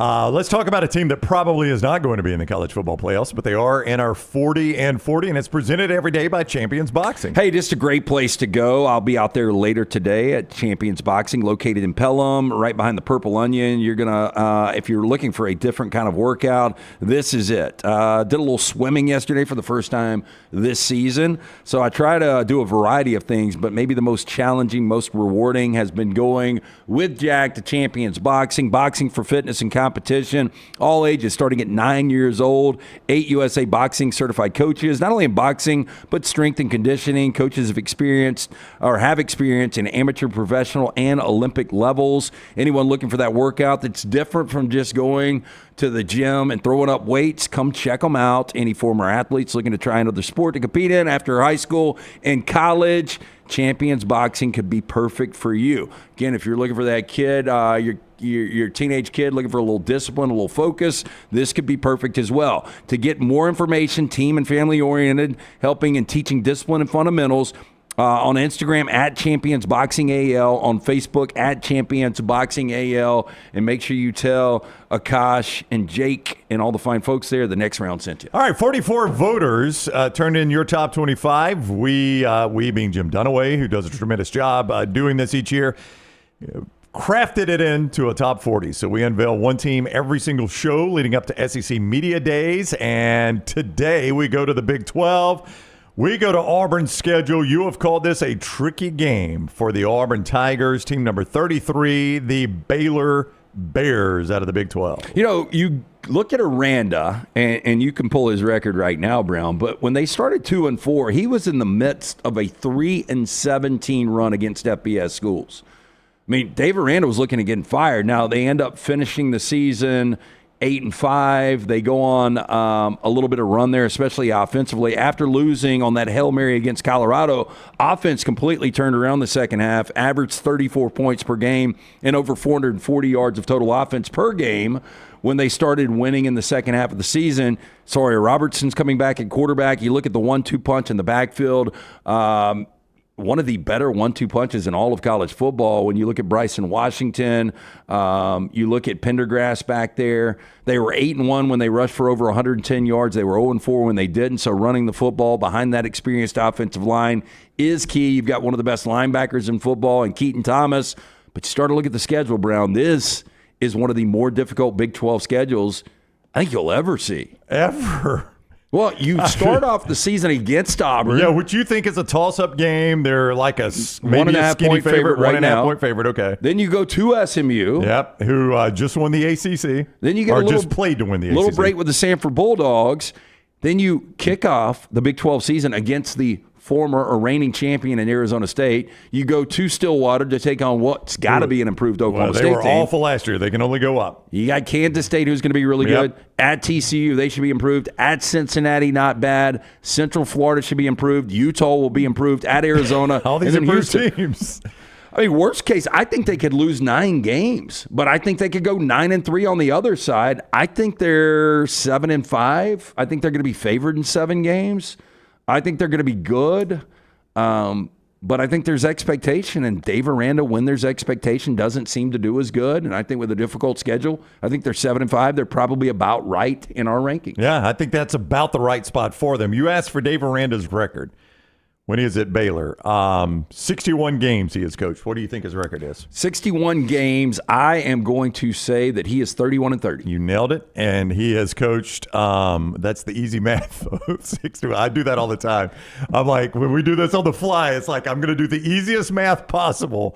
We're like, all right, Brown, he's coached 58 games. All right, he's going to be 30 and 28. I could have easily gone a different route, right? Yeah, but it wouldn't have been the easiest math possible. I'm just saying. But I could have done 28 and 23. You could have done, but that's not the easiest math possible. Okay. I don't think that's right, is it? No, it's not. It's the reason you went with the easy math. You're only making Brown's point I know, stronger. Exactly. I mean, that's only making it stronger. He has coached, let's see what you do here. He has coached 45 conference games. What do you think his record is at 45 conference games? I am going to say 20 and 25. That's the easy math, but it's 21 and 24. Okay. So, I mean, he's basically a 500 overall coach, and he's 3 games below 500. How good should the Baylor job be? I don't know. That's what I was about to ask you. Is that acceptable? I think we were a little misled because Art Briles was that good of a coach. And I think, the further we get away from it, the more people will forget Art Briles. But if you were a college football fan a decade ago, you know how good this guy was. And he's had one Art Briles year, and that's it. Yeah, and I don't know if he's going to get another one. I would be shocked if he gets one this year because I think the Big 12, much like it was last year, is going to be extremely balanced. I mean, last year in the Big 12, you had 1, 2, 3, 4, 5, 6, 7, 8, 9 teams that were 5 and 4 or better.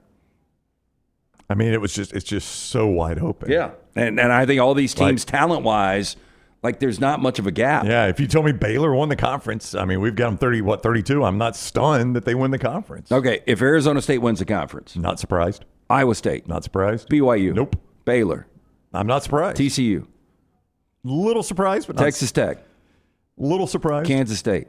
Not surprised at all. Utah. Not surprised at all. I mean, there's just a lot of these teams. Yep.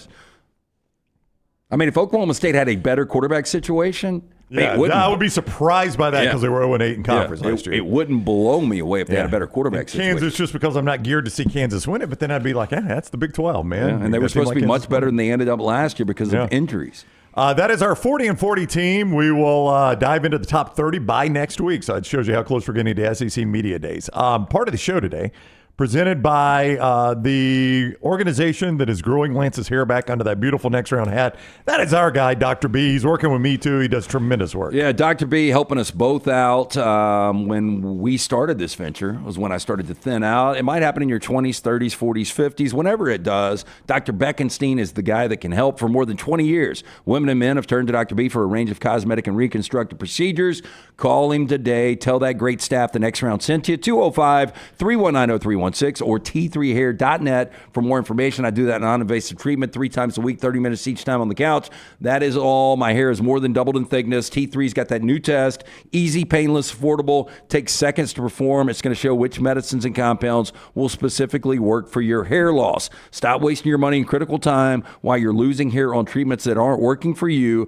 Come see Dr. B. Find out what will work for you. 205-319-0316 or T3hair.net. And this hour presented by our friends at Champy's World Famous Fried Chicken. Sterling and the crew right there ready to serve you up some great lunch. Highway 119 in Alabaster. Champy'sChicken.com is the website. Champy'sChicken.com.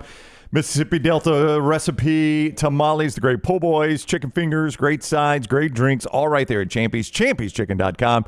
Champy'sChicken.com. Trash is next on the next round. Follow Brownie on Twitter and Instagram at Ryan Brown Live.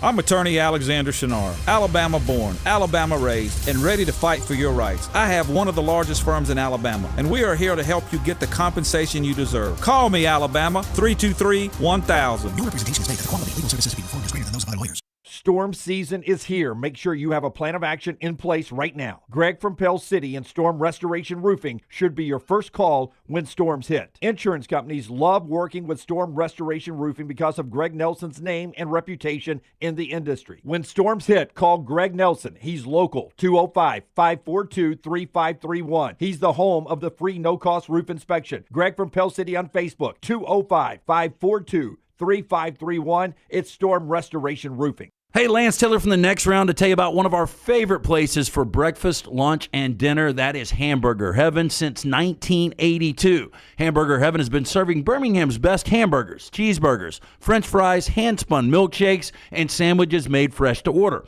All of their ingredients are fresh and prepared daily. This includes their beef, always fresh, never frozen, hand-pattied each and every day. For breakfast, lunch, or dinner, visit any of the 4 locations, Highway 280, Irondale, Gardendale, and Homewood.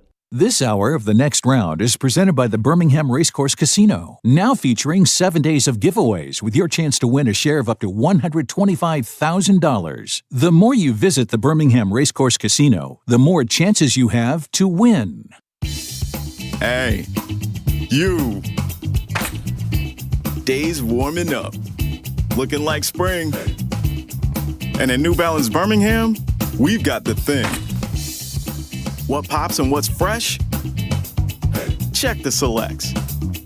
Come together at New Balance Birmingham on Highway 280, right next to Chick-fil-A. New Balance Birmingham. We got now. We love the moments, the memories, the magic, the championships.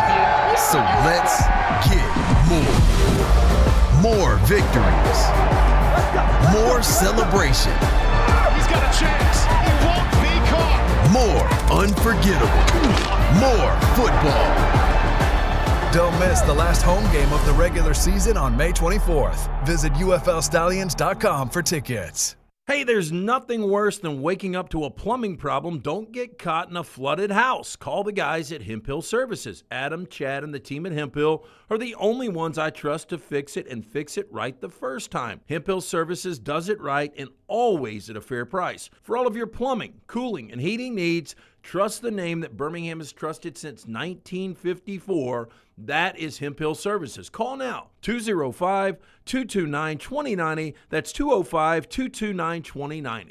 There's no off-season at CoverCrimson.com. Sign up now and get daily shows plus behind-the-scenes intel that will keep your Alabama fandom rolling all the way up until kickoff. Follow Cover Crimson on all social platforms and sign up today at CoverCrimson.com. It's bow time. Tired of choosing between sweet and savory? Why not have both? Introducing Bojangles' new chicken and bowberry waffles. The bold Cajun chicken filet you love, now drizzled with a bowberry honey glaze and sandwiched between two warm waffles. Which means your favorite meal of the day just met your new favorite dish. And lucky for you, it's served all day. But it's only here for a limited time, so try chicken and bowberry waffles at Bojangles today. It's bow time. I'm attorney Alexander Shunnarah, Alabama born, Alabama raised, and ready to fight for your rights. I have one of the largest firms in Alabama, and we are here to help you get the compensation you deserve. Call me, Alabama, 323-1000. Your representation is made that the quality of legal services to be performed is greater than those of my lawyers.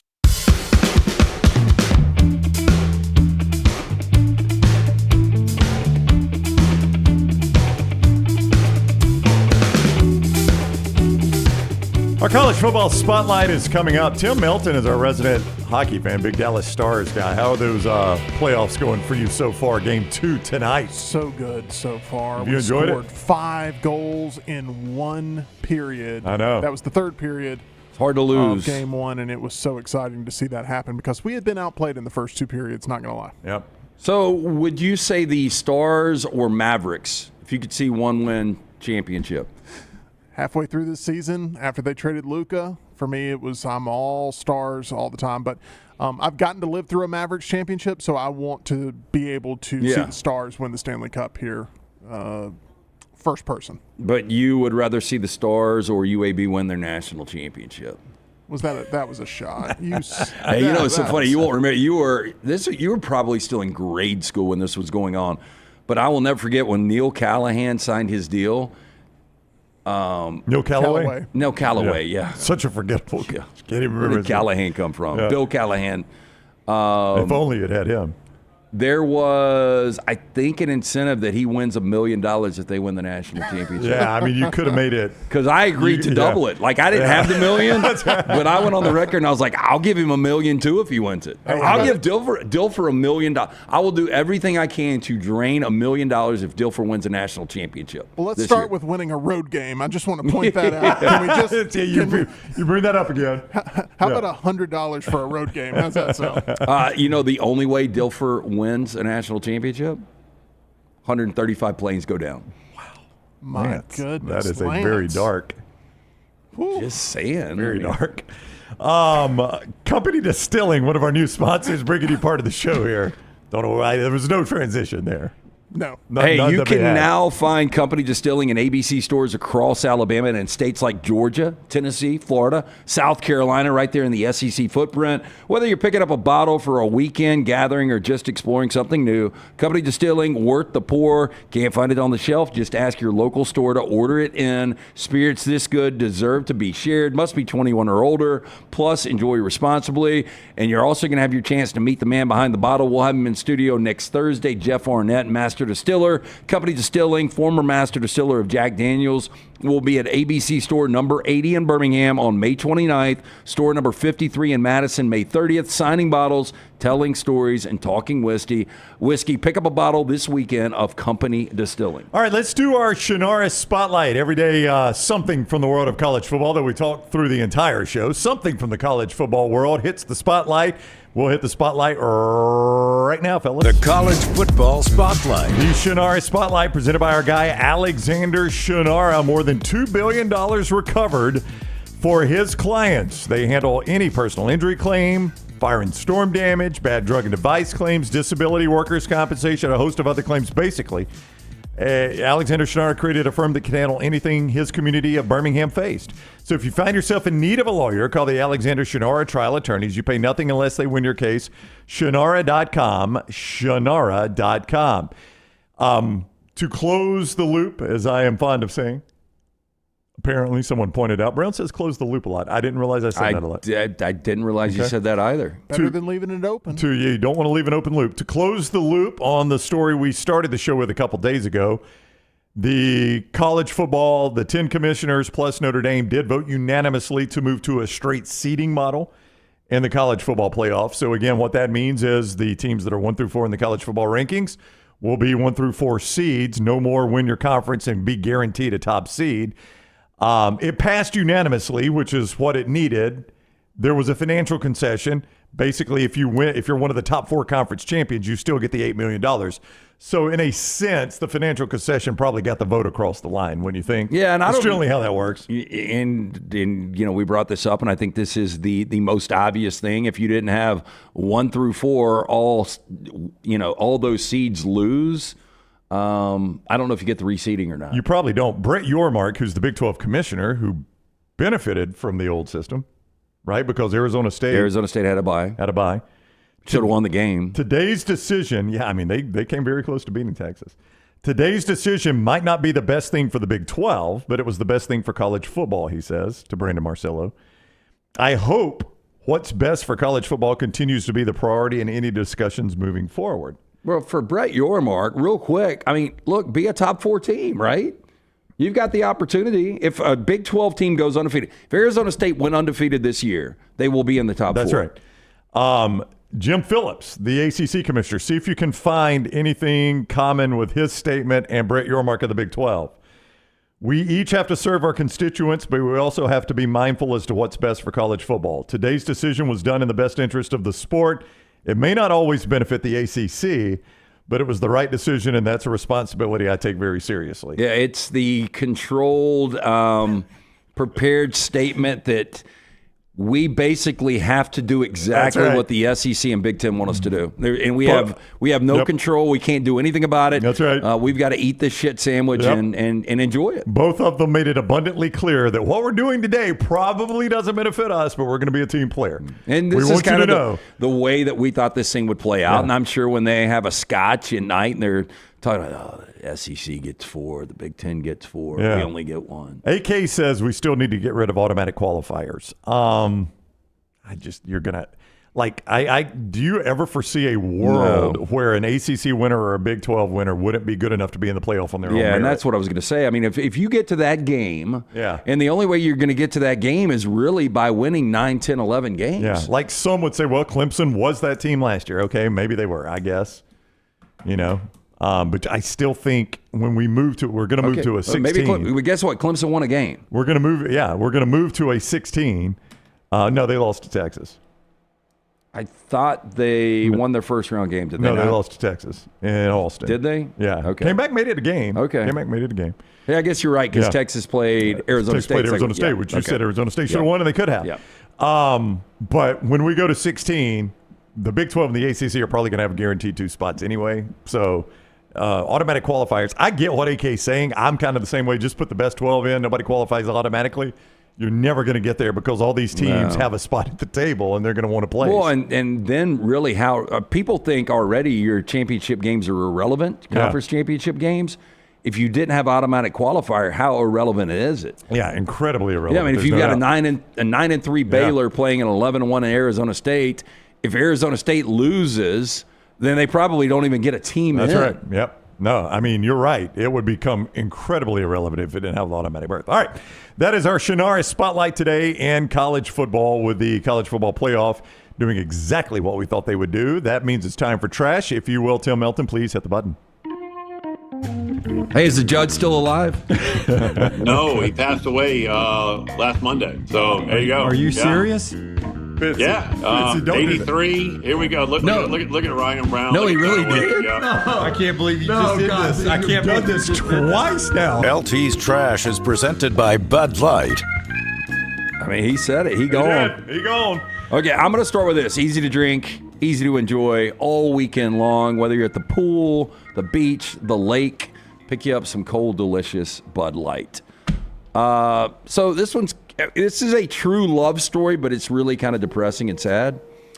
Paul and Gail Klein, their love story, not just one about tragedy. It's about the extraordinary power and enduring love that a true couple can share, even in the darkest hour. Do you want to guess what happened to this couple?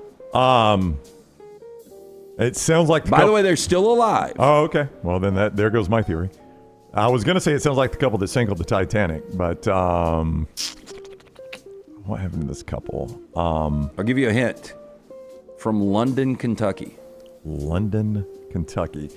That hemp really, that tip really, that hint really didn't help. Just before midnight last Friday, as a monstrous F4 tornado tore through Laurel County, claiming 17 lives, yet their bond remained unbroken as the world shattered around them. They said storms up to 170 miles per hour. Now, the couple's nieces, Brandy Bowman and Taylor Baker, spoke to Fox Weather as they shared harrowing details of that night. Quote, they were actually holding each other and hugging each other. Okay. So tight. I was going to say they're like the couple. This was going to be my initial response. They're like the old couple on the Titanic. They're laying in bed as the ship sank together, and it sounds like there's some commonality here. They clung to each other. The force that tore their home apart also took one opposite limb off of each of them. Oh. Then they were pinned, and they were found hugging each other. I told you. Missing the opposite limb. No. Yeah, now... But they're both alive still? Yeah, I mean, he is in critical condition.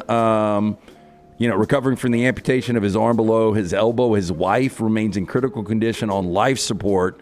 Her injuries extensive and brutal: broken collarbone, punctured lung, shattered ribs, and lost the arm from the shoulder down. Absolutely terrible. I mean, that is pretty incredible. That is. They were still hanging on to each other, missing an arm. You just got to say, first of all, that's a tremendous show of love, number one. And number two, as the old saying goes, God ain't done with me yet. There's got to be a plan. There's got to be a plan for me with something on this earth. Only on Trash can we transition from that to Gwyneth Paltrow's vagina. We've talked about it before, right? This is the candle that refuses to die. I cannot tell you how many times this particular story has made it in Trash. Australian punk outfit Private Function. This seems like a Jeeves band. Never heard of Private Function. But I will tell you, they're very creative on their marketing. They have released a special edition of their latest record, which they say, quote, smells like Gwyneth Paltrow's vagina. Now, the band announced the pressing on Instagram, where member Lauren Hester is seen in a lab holding the manufactured pink vinyl. She goes on to say, I want you to cast your mind back to the fabulous year of 2020. I don't know if most people consider 2020 fabulous. No, not at all. Yeah, very different. I don't know how many people would say that. She went on to say there was one news story that completely dominated the headlines. I don't think that was the news story that dominated. No, I would agree. Gwyneth Paltrow released a candle that smelled like her vagina. This was potentially the greatest thing anyone had ever done, she says coyly. Hester explains that these candles now sell for over $700 each.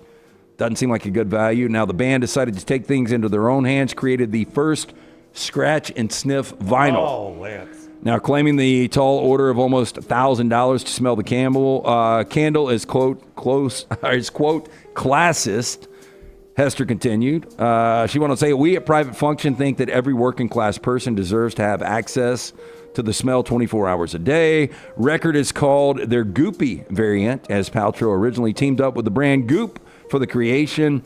Now, this isn't the first controversial vinyl released by the band.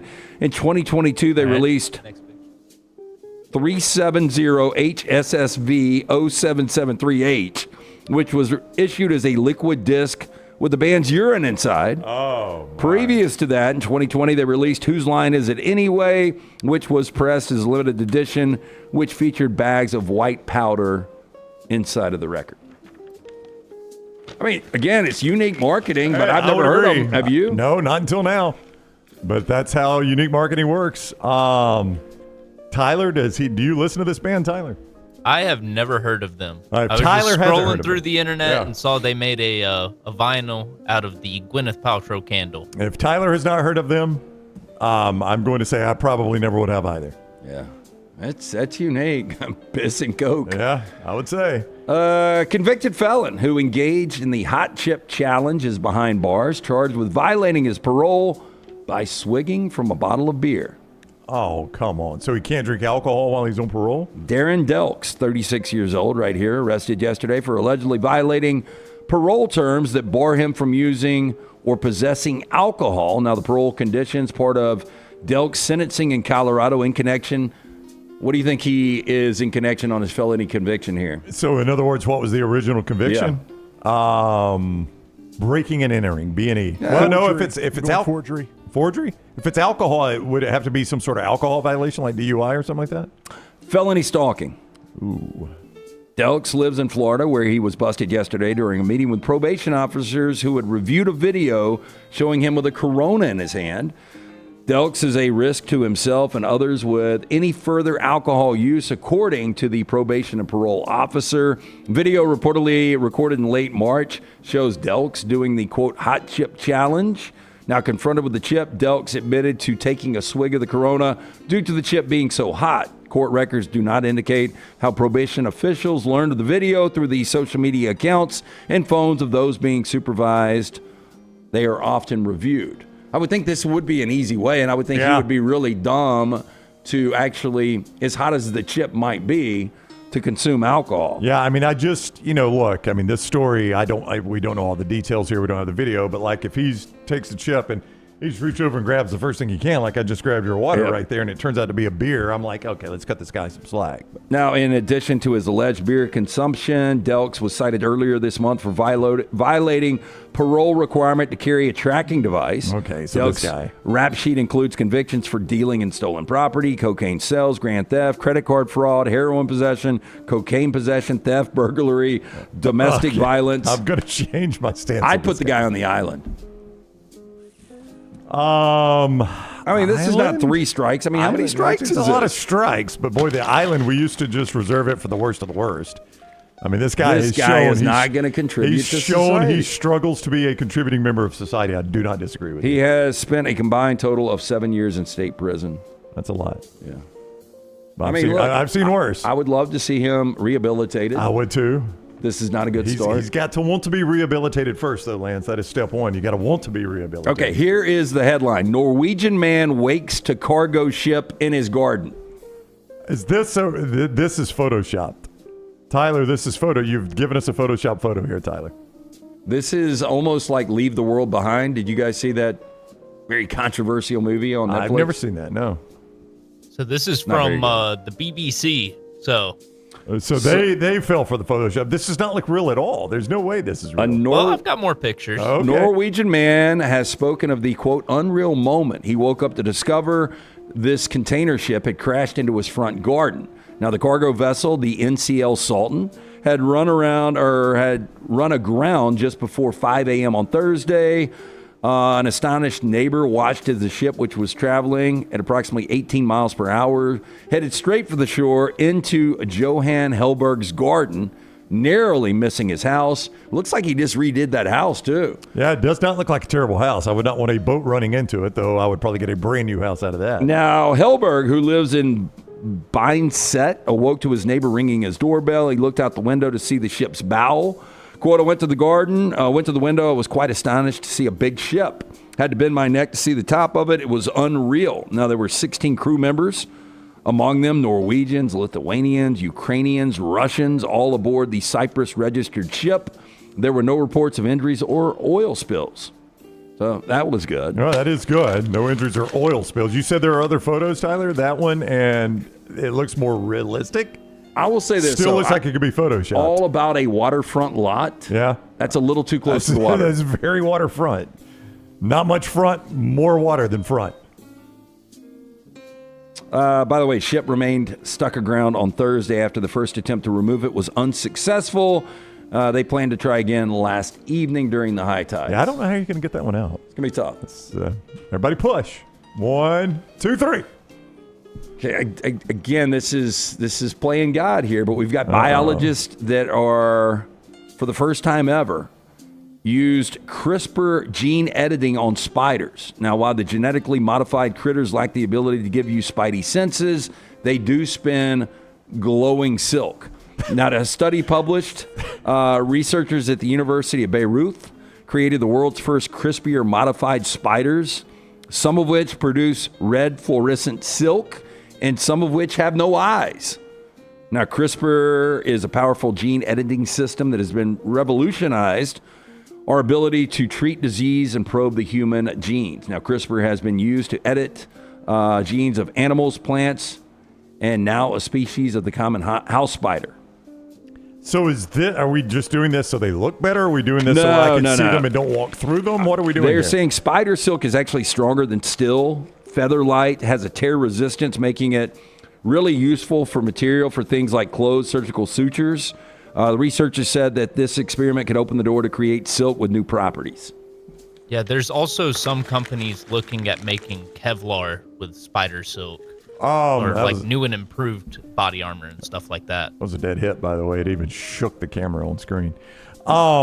What spider's going to have to get busy, though, Tyler, if we're going to make a bunch of Kevlar with it? I mean, we're going to need a lot more than just that web right there. But when do we get to the point, if we can actually create these in a lab, that we get really, really venomous, like almost the spiders that you saw in Spider-Man, and we use them in warfare? I think we're probably already there. I'd rather have robots on my side.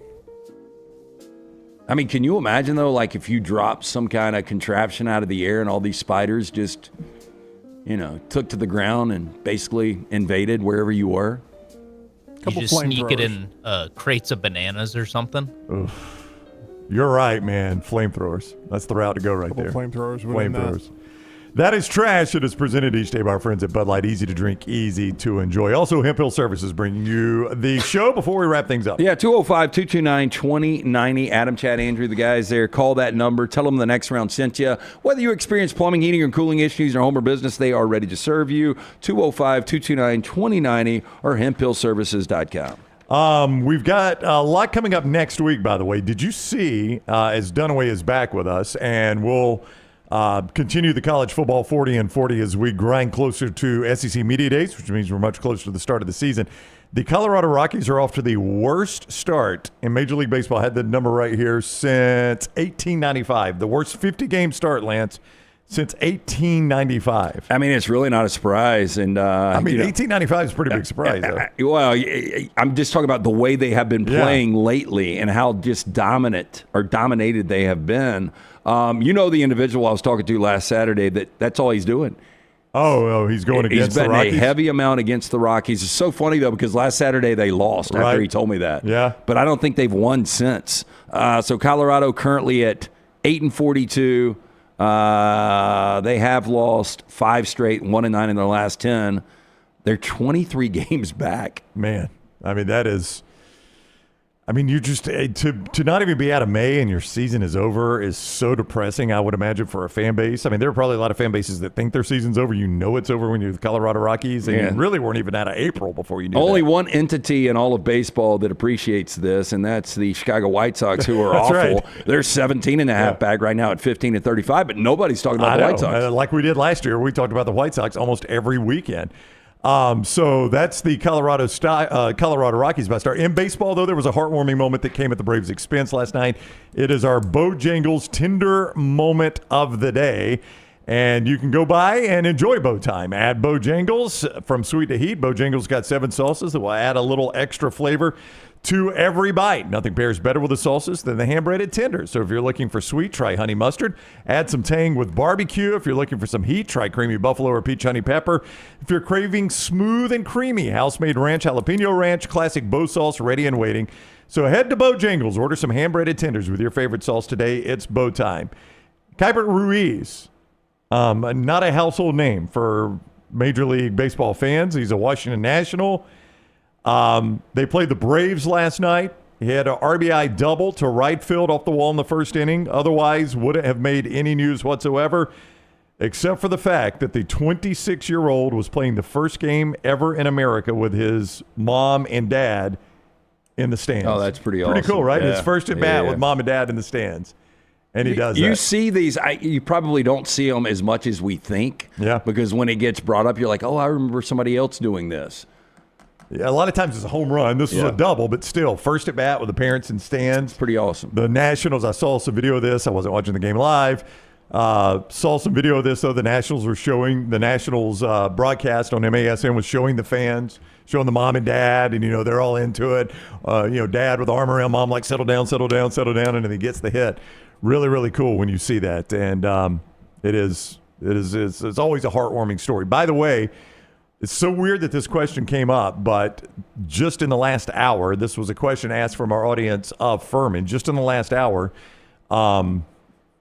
Pirates front office saying no plans whatsoever to trade Paul Stevens. Don't even ask. Look, ultimately they will lose him. There is no doubt. He'll go in free agency, so they'll probably have to trade him before that just to get something out of it. But right? it blows me away that this is even a conversation. He is getting no run support. It is, along with the Rockies, the worst offensive team in all of baseball.